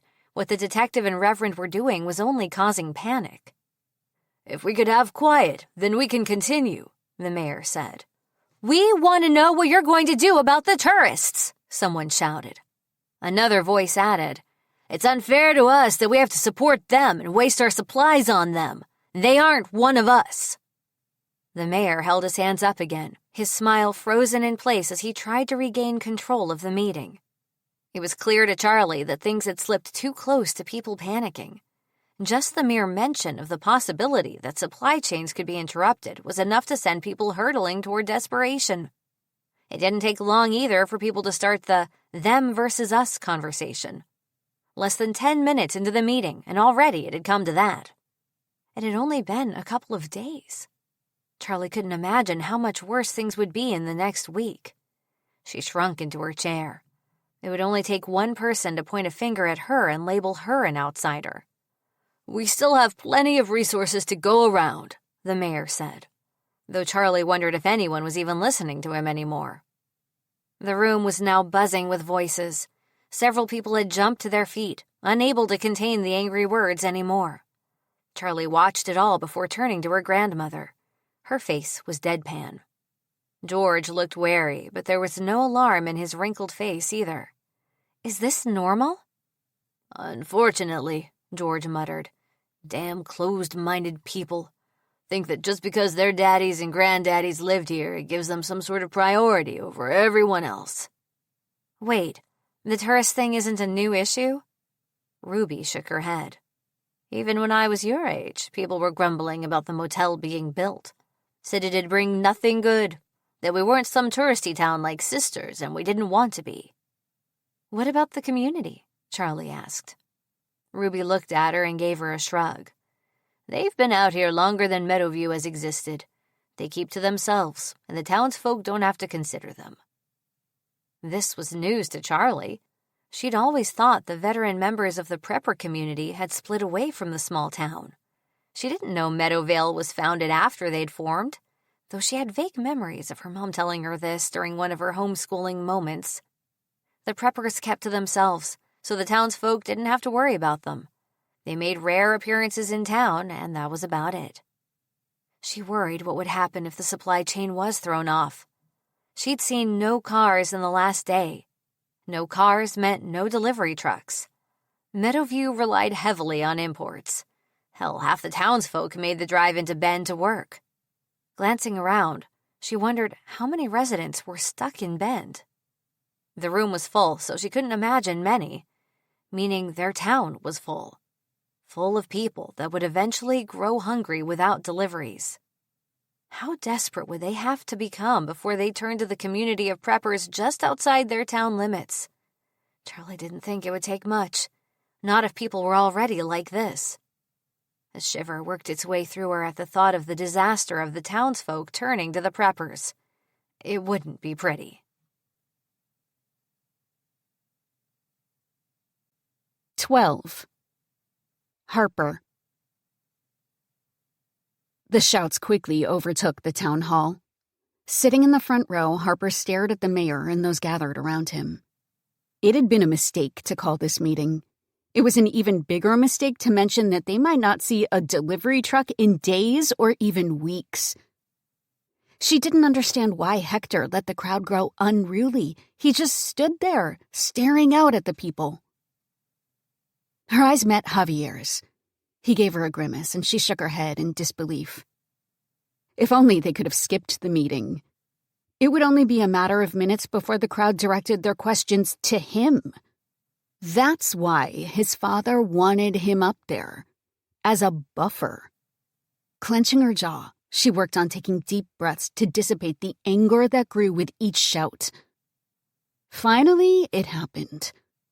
Someone fired a question at Javier. Harper was so focused on her breathing that she missed it. Her attention was on her boyfriend as his spine straightened. He held himself like a damn soldier as the room quieted, waiting for his response. Unlike his father's, Javier's gaze was sharp, and it was clear he wouldn't attempt to shout over the crowd. If they wanted his words, they'd have to hush. Javier slowly removed his cap and held it to his side. The National Guard has been deployed to ensure everyone's safety. We're here to aid those that may need it as the conditions worsen. What more aren't you telling us, boy? An elderly, silver-haired woman asked. Harper watched the muscle in Javier's jaw tick. She twisted in her seat and searched the crowd. He wasn't the only National Guard member in attendance. It didn't take her long to find the other members of his unit that lived in Meadowview. Their attention was on Javier, but they didn't join him. Cowards. "I'm afraid I know just as much as you do, ma'am," Javier said. "If I learn more, I'll share the information with my father. As mayor, it'll be his job to keep you updated." Harper couldn't help smirking at the way Hector blanched at his son's words, as though he'd hoped to let his eldest son take all the heat. Javier stepped back, leaving his father at the podium. "Thank you, son," Hector said. "I think that's all for now, folks. As I learn more, I'll let you know. Be on the lookout for information about further meetings, and don't forget, if you want to donate, let Detective Perkins or Reverend Roberts know. Please help yourself to refreshments. I'll be sticking around for a while if any of you have any more questions. Otherwise, all that's left to say is thank you, all, for coming.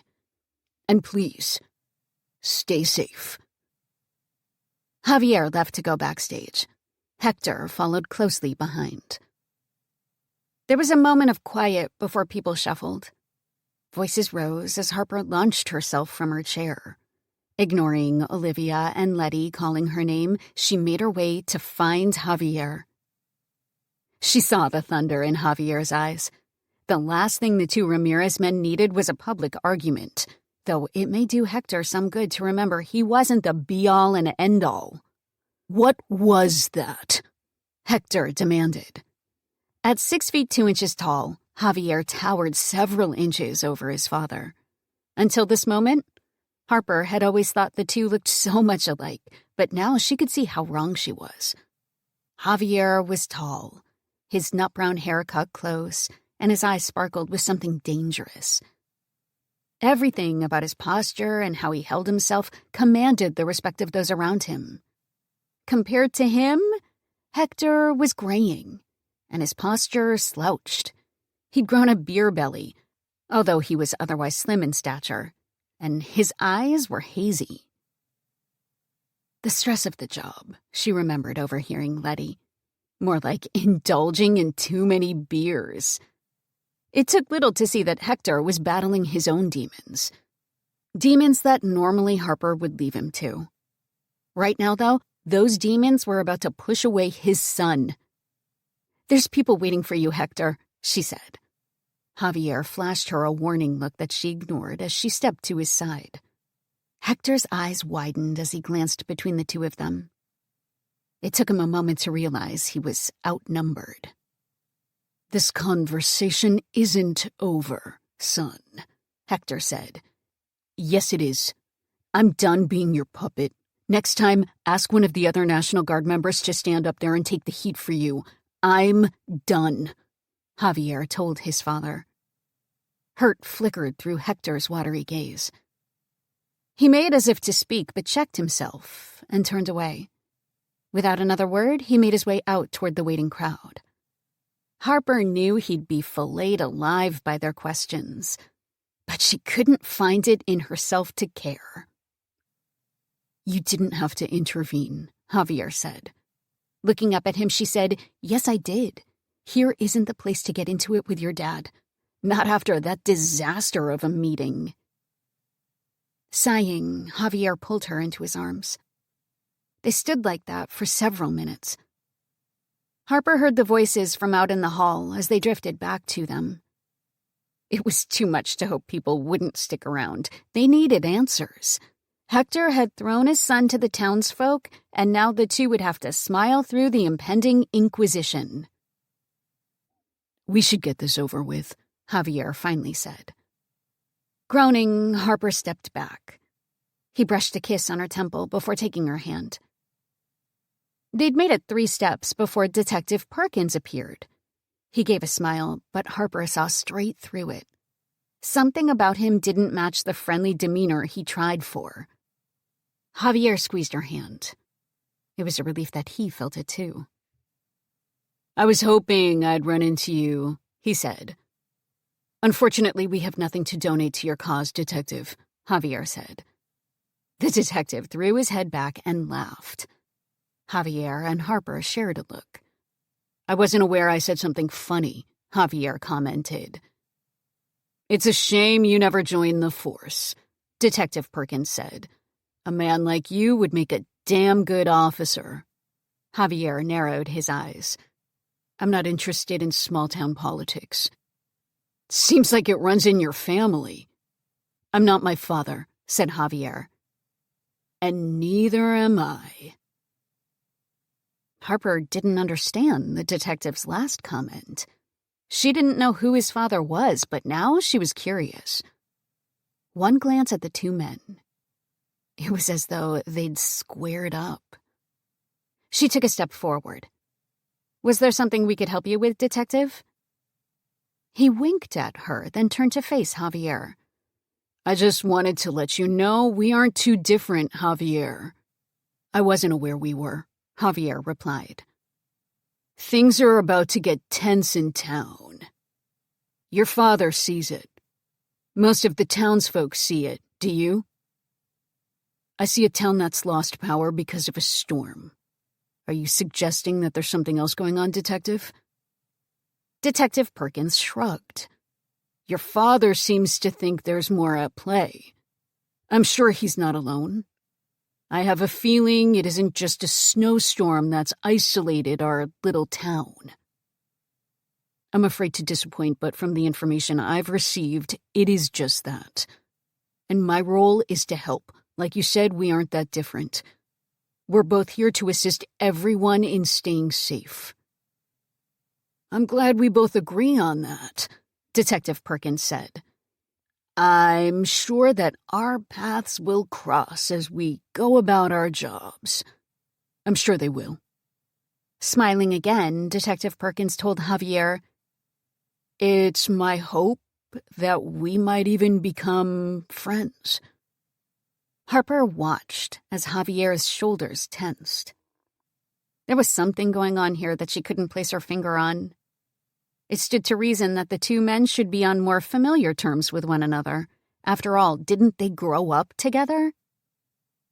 "Like I said earlier, Jonas, I'm not a fan of small-town politics. If there's something you'd like to say, then just come out and say it. Otherwise, I'm sure my family's wondering why I'm not at my father's side." "I just wanted to reach out. Not everything is about politics." With that, the detective moved aside. Javier led Harper past him in silence. She didn't spare the man a second look, but felt his eyes on her, sizing her up. It gave her the creeps. Too bad for him. She was used to creeps like him. If he was the worst Meadowview had to throw at her, then she'd be fine. "Well, that was interesting," Javier commented once they were away from him. "What was that about?" Lowering his voice, Javier explained, "Jonas was a year behind me in school. Never a fan, and always the first to suggest my accomplishments were thanks to nepotism. Which is rich coming from him as the chief's son. Anyway, he went for the army when I enlisted. Lasted a week of boot camp before ending up back here." "Bitter," Harper gasped, "and jealous. Everyone loves you." "I wouldn't say everyone, but you hit the nail on the head. The dudes always seemed a little off. Let's just say it wouldn't surprise me if he was using all of this to his advantage." "You think that's what he's doing with the donations?" "Absolutely. Hell, he's probably already gone about slandering my name. He'll be a pain in my ass, especially if things get worse." Harper didn't get the chance to press Javier on the subject as his sister and mother interrupted them. "Justin and I are gonna head out," Olivia said as she pulled Harper into a hug. "If Javier gets activated, come stay with us, okay? We have that amazing fireplace, so I promise you won't freeze your ass off." "Thanks. I'll keep that in mind," Harper told her before they parted. Olivia squeezed her brother before disappearing. Letty frowned at her son, but didn't voice the disappointment on her face. The Ramirez family was close. From day one, Harper had the impression that they expected Javier to follow in his father's footsteps. Or, at the very least, act as his right-hand man. It didn't matter to them that Javier had no interest in politics or anything other than serving his community. To him, the National Guard and working at the school were the best places for him to do that. Harper took Javier's hand, and they headed back into the hall. "Here you are," Hector said, joining them. Gone was the hostility from before. His public figure mask was firmly back in place. Bright smile and cheerful tone. Javier didn't smile as he went to stand next to his father. Ever the loyal son. As the townsfolk made their way over to question the Ramirez men, Harper let her gaze wander. Her eyes immediately landed on the detective that had cornered them. She watched as Detective Perkins weaved through the crowd before coming to a stop before a young woman looking lost. Pretty girl, she couldn't be more than 18 or 19. Grinding her teeth, Harper thought about her little sister, Shelby. The girl reminded her so much of her. As she realized this, she was moving away from the Ramirezes. 13. Charlie. Well, this is a coincidence. Charlie flinched. When she turned, she couldn't muster a smile for Detective Perkins, even though he looked genuinely happy to see her. "Hello, Detective," she said. A quick glance around, and she couldn't see where George or Ruby had got to. She should have insisted she went with them when they'd meandered off to find the refreshments, but she'd been wary of the bustle of the crowd across the meeting hall. Now she could kick herself. This man had such an uncanny way of appearing since she'd met him just yesterday. "Charlie!" Detective Perkins frowned as his half-brother joined them. Daniel gave them both a wide grin. Charlie returned it. It was the second time he'd saved her from being alone in conversation with the detective. "I was hoping you'd be here," he said, before glancing at his brother. "Oh, hey, Jonas, I thought I saw Reverend Roberts looking for you. Something about needing help with donations." Detective Perkins didn't move for several seconds. Her heart pounded in her chest as Charlie worried if he'd find some excuse not to budge. But with a heavy sigh, he bowed his head to her and disappeared into the crowd. "You looked like you needed saving," Daniel said. Nodding, she said, "I owe you." "Don't worry about it. I'm more than happy to swoop in and send my half-brother off on a wild goose chase. Last I saw, the Reverend was stepping out back.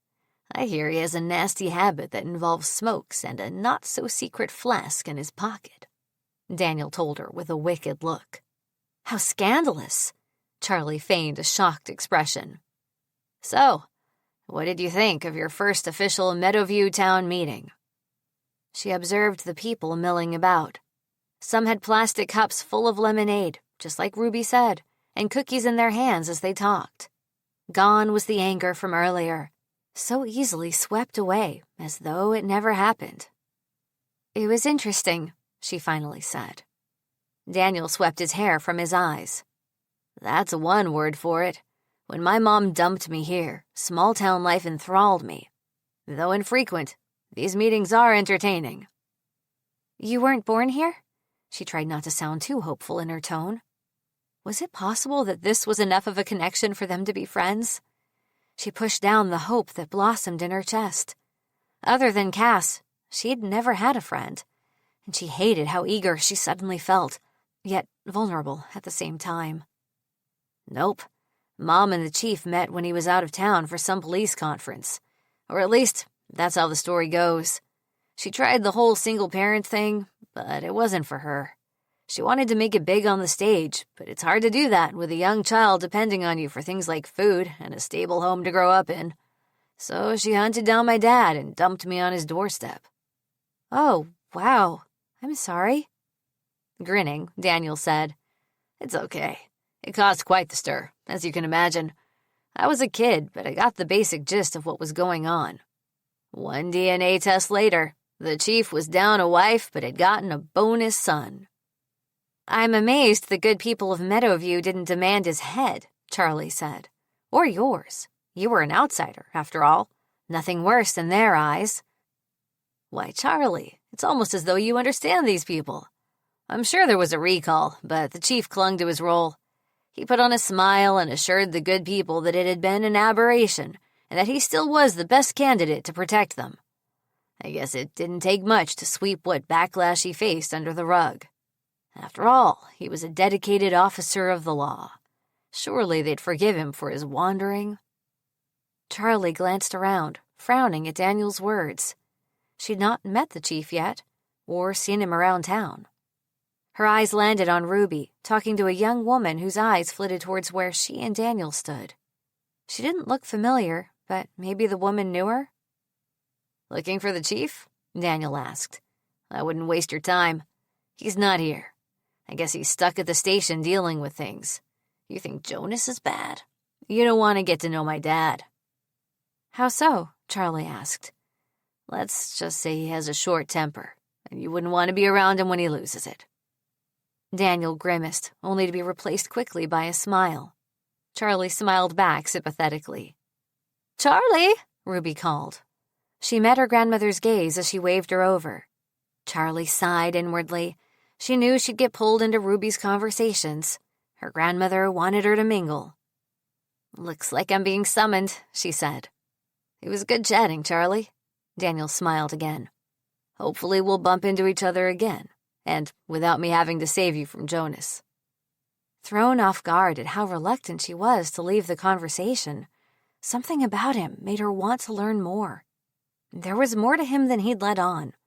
That they could be friends was almost tempting enough for her to ignore Ruby's summons. She lingered for a moment before giving him a shy smile and moving away. "Charlie, this is the nurse that's been keeping me alive. Harper, this is my youngest granddaughter that's been living with me," Ruby said when Charlie appeared at her elbow. "It's nice to meet you," Charlie smiled at the woman. Harper smiled warmly back at her. "It's great to finally meet you. Your grandmother has told me so much about you." Ruby chortled as her cheeks turned pink. The last time she checked, she was incredibly boring. Even leaving behind the commune wasn't that interesting of a story. Unlike her sister, who seemed to always be elbow-deep in some dramatic story. "I was just telling Harper that you've expressed some interest in going into nursing," Ruby said. "Now would be a great time to volunteer at the hospital." Charlie opened her mouth, but no words came out. She mentioned nursing months ago when she'd applied to college after completing her GED. Helping people seemed like something she should want to do, and so she'd thrown it out when Ruby had asked. But the thought of needles and vomit had kept her from pursuing it further. Harper seemed to have read her mind. "We always need people willing to come in and keep the patients company. Nothing involving blood or anything. It's a good way to test the waters." "I would love to do something like that," Charlie told her. "We'd love to have you." Harper beamed at her. "Stop by any time and let them know you talked to me." "Then it's settled," Ruby said. "Who was that handsome young man you were talking to just now?" Charlie blinked at the sudden shift in the conversation. Ruby's eyes twinkled mischievously. Leave it to her nosy grandma to catch everything. "Daniel," Charlie said. "Detective Perkins' half-brother." "Ah." Ruby gave Charlie a knowing look. Harper looked at Ruby. "I wasn't aware the detective had a brother." "Oh, you wouldn't. It was a big deal when it came to light years ago. Years before you moved down here," Ruby told her. Ruby's words piqued Charlie's interest. Harper wasn't from Meadowview? She wasn't sure why the sudden interest in finding other outsiders, yet here she was, collecting them without even being aware of it. Something about it made her feel like she stood out just a little less. "This town," Harper shook her head. "I never really believed small towns were as dramatic as people always made them out to be. Guess I was wrong." "Meadowview in particular has always had a history of interesting stories," Ruby replied. Sighing, Harper told her, "As much as I'd love to stay and chat more, I should probably get back. It was lovely seeing you, Ruby, and it was great meeting you, Charlie. I hope you consider coming to volunteer." With that, she disappeared back toward the stage. Charlie watched her go before noting that the meeting hall had cleared out in the last few minutes. We should get going. Ruby zipped up her coat, though I'm not eager to get back into the snow. Charlie shadowed Ruby as she bid goodbye to several people. Wrapping her arms around herself, she stepped into the dark, snowy night and took a moment to enjoy the peace. Tilting her head upward, it was hard to resist the urge to stick her tongue out and catch the falling snowflakes. Ruby slipped her arm through Charlie's as they set off for home. "Do you think people will sit it out?" Charlie asked. Ruby squeezed her arm tighter. "Probably not. One thing Meadowview has never been good at is doing the simple thing. The longer we go without power, the more antsy people will get. They'll start doing what they think is smart, but isn't." "I hope it won't be for much longer," Charlie said. "Let's hope so," Ruby said. "People will panic and grow desperate. This meeting didn't help. Neither does the presence of the National Guard. It'll just put more people on edge. We should have just continued as though this wasn't anything." Charlie agreed. Watching the way people shouted and turned their backs on the tourists, who weren't even at the meeting, she realized the meeting had served no purpose. They had achieved nothing, other than people getting riled. Their trek home was slow, thanks to the snow and ice covering the sidewalks. Ruby grumbled about a time when the neighbors would be out shoveling snow together. The thought was a nice one, as Charlie imagined the small town that Ruby grew up in. When they reached their house, it was just as cold inside as out. It took no time for Ruby to get the fire started, and the two huddled around it together. "I've been thinking about my parents," Charlie finally said. "I know they're fine, but I thought maybe when it stops snowing, I'd go out to visit them." "On your bike?" "Or by foot, depending." Charlie saw the worry in her grandma's eyes. "Why?" Ruby asked. "I don't like the idea of you trekking out to your parents' house. By foot or on bike, the snow will add hours to your ride. You risk getting caught in the dark, or if the snow worsens, you might end up unable to make it back. It's too big of a risk. And for what? Your parents won't offer you whatever you think they will. You and I both know they're fine, if that's what it's about." Charlie rubbed her eyes as she dwelled on Ruby's words. A part of her missed her parents. It didn't matter that there was little love between them. They were still her parents. She also wanted to give them a heads up about what had been happening in Meadowview. It was unlikely they knew or even cared, but it seemed like they should at least know. The longer the power company took, the more likely people would start turning their attention to the people outside of town, those that didn't rely on supply routes. "Give it some time," Ruby finally said as Charlie's silence stretched. "They'll still be there. For now, stay in town. Remind the people that you're one of them, that we're all in this together." Charlie understood what her grandmother told her. Don't remind the people of Meadowview that she was an outsider. But she always would be, no matter how long she stayed here. The two fell quiet as they stared into the fire, each lost in their own thoughts. Once the power returned and the snow melted, it was time to leave. She wasn't far enough away from her past here. 14. Harper. It took Harper several minutes to steal Javier away from the lingerers. She saw the exhaustion wearing on him. Ignoring the looks as she pulled him to her side, she took his hand. "It's time we left," she told him. Giving a weary sigh, he ran a hand over his face. "I'm sure my father will have an opinion about that." "Let him," Harper replied. "You're a civilian tonight, remember? Not his National Guard specialist, or whatever title he wants to give you. He called this meeting. Let him handle this."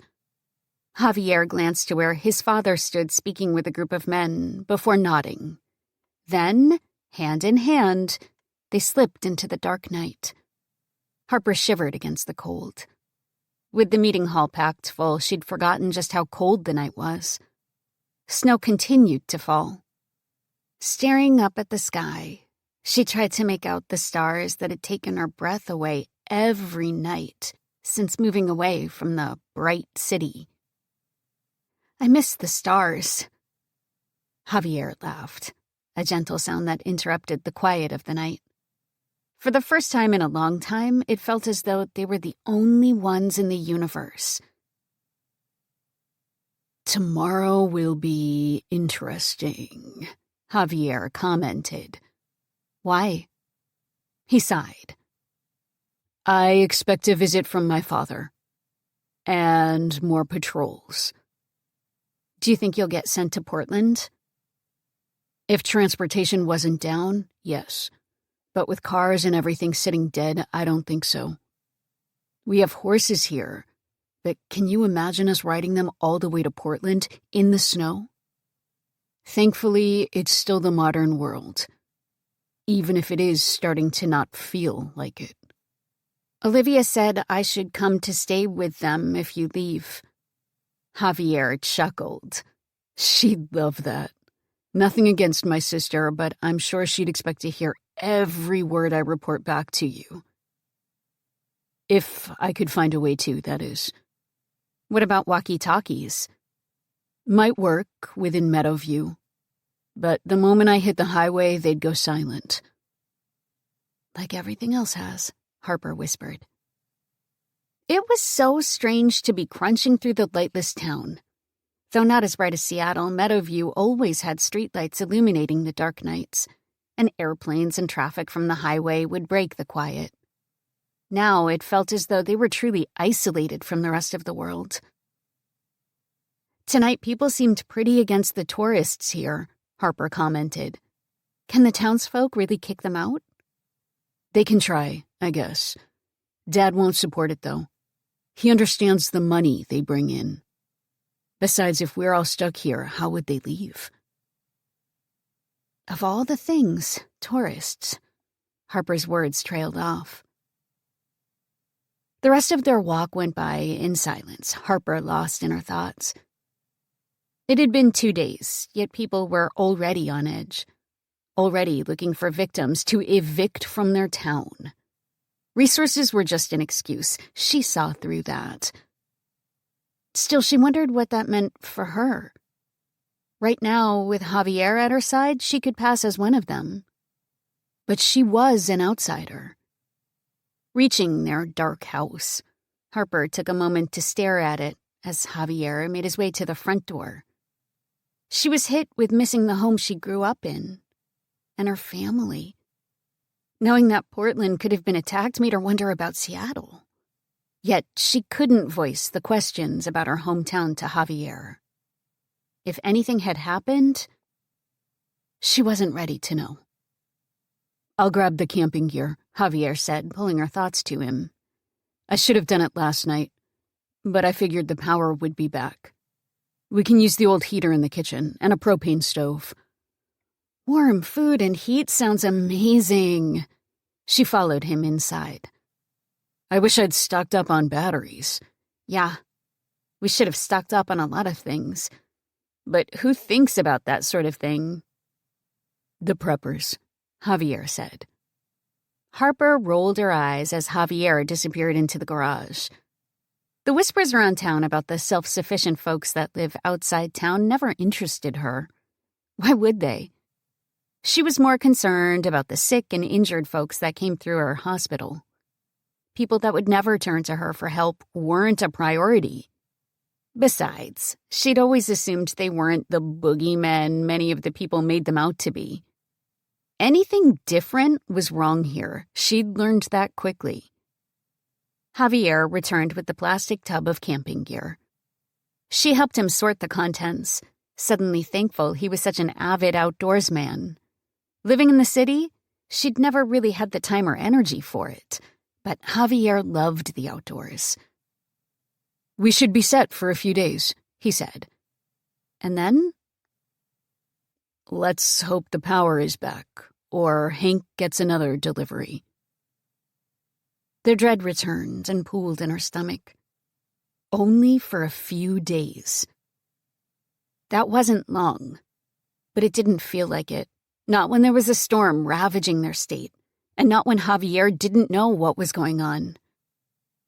Javier, she said. He met her eyes across the candlelit kitchen. Tell me the truth. Do you really think this will all blow over in a few days? He went quiet. She let him work on setting up the ancient heater. As it hummed to life, she crossed the kitchen, draped her arms around his shoulders, and buried her face in his nape. She breathed in the faint scent of his cologne. He went still at her touch. I want to believe that it will, he said. Me too. But I'm not sure. Things are bad up in Portland from what I've gathered. Hell, I wouldn't be surprised to learn things are bad everywhere. It'll take time for things to get back to normal. We just have to keep our heads up. If only it were that easy. Javier gently extracted himself from her embrace. He got the camping stove going in the next few minutes. Silence filled the kitchen as they moved about. They didn't say another word as they warmed a can of vegetable broth she'd found in the back of a cabinet. A whispered goodnight was their only exchange when they crawled into the cold bed, their pajamas layered. Shivering, they clung to each other, hoping to steal the other's body heat. Slowly, Harper's racing mind calmed down enough for her to close her eyes and find sleep. Waking with a cough, Harper reached out for Javier. He always moved to the edge of the bed in his sleep, something she teased him about. But she only felt an empty bed. Prizing her eyes open, she fought another cough as she sat up. Her nose was running from the cold. She pulled the covers around her. Javier? Nothing. Annoyance flared as she stared into the blackness. Without the digital clock on his bedside table, she didn't know the time. It could still be night, or it could be the early hours of the morning. Slipping from the bed, she kept the covers wrapped around her. Sheets trailed behind her as she tiptoed through the darkness in her bare feet. Her toes already felt like icicles as she reached the door. Dread filled her, but she ignored it. Moving through the house, she padded to the basement. A flashlight flickered. Javier? Harper? What are you doing up? Joining him, she sniffed. I could ask you the same thing. Couldn't sleep, he admitted. Can't stop hoping that I'll hear something, so I came down here. Harper glanced at the ham radio on the table in front of him. Their only communication with people outside Meadowview. All the times she'd teased him about it, calling him an old man, she considered apologizing. Now, he was the one person who could find out what was happening outside. Well, he followed her gaze to the radio. Well, I'm glad some people have kept the art of radio alive, even though it is something that only grandpas like. If you want an apology, start with what you're avoiding telling me, Javier. Harper. His voice was suddenly more serious. Blinking down at him, she realized that her loving boyfriend was gone. Sitting there, staring at the radio, was Corporal Ramirez. This was a side of him she rarely saw. Even when he dressed in uniform once a month, he'd never gone this solemn before. Javier? She gently prompted. I don't think this is going to just blow over, Harp. 15. Howard Revis stood at the back of the hall. Howard watched as the town meeting quickly turned to chaos. People yelled, and the mayor flailed his arms as he stuttered out the words. The snowstorm yesterday had been a blessing in disguise. It was better than he could have hoped for. As the meeting wound down, Howard stepped back out into the wintry night. Making his way through the small town of Meadowview, his mood was lighter than when he'd set out. Even the plummeting temperature didn't get to him as he hummed to himself. He walked with a limp, but thanks to the wrapped ankle, he felt lighter. It took him an hour to leave the town behind him for the dilapidated farm that was all his. An elderly aunt he didn't remember ever meeting had left it to him in her will. When the harassed lawyer had delivered the news, Howard felt as though it was the answer to all his troubles. Finally, a home for him and his faithful followers. Now he realized it was more than just a home. It was an opportunity. "I'm back," he announced as he entered the house. From the shadows, 3 of his most loyal followers emerged.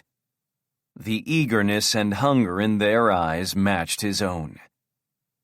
As he flipped off his flashlight, he gazed at the flickering light in the hallway from the lit candles. It was so cold, their breath vapors shimmered in the light. Howard let out a sigh of contentment. "Everything we've been waiting for," he told them. "It's here. Meadowview will provide for us. The storm has knocked out the power, and they are weak. A town split by politics. They won't notice what we take." Howard grinned into the icy room. "They will, but they'll never suspect us. They have plenty to give. Our task is to continue as we have. Do not fear, brothers. We will have all we need, and no one will point a single finger in our direction." It was better than he could have imagined. They had been discreet.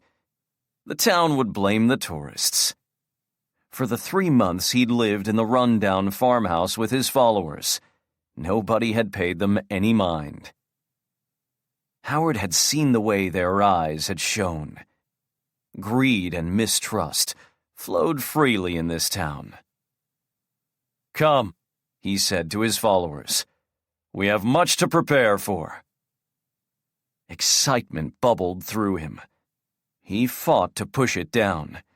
The enlightened shouldn't look so eager at the thieving and chaos they were about to bring to the small town. Still, as the obscurity of the house embraced him, he trembled at the possibilities that lay ahead. "Will we share our enlightenment with them?" a follower asked. Howard considered the question.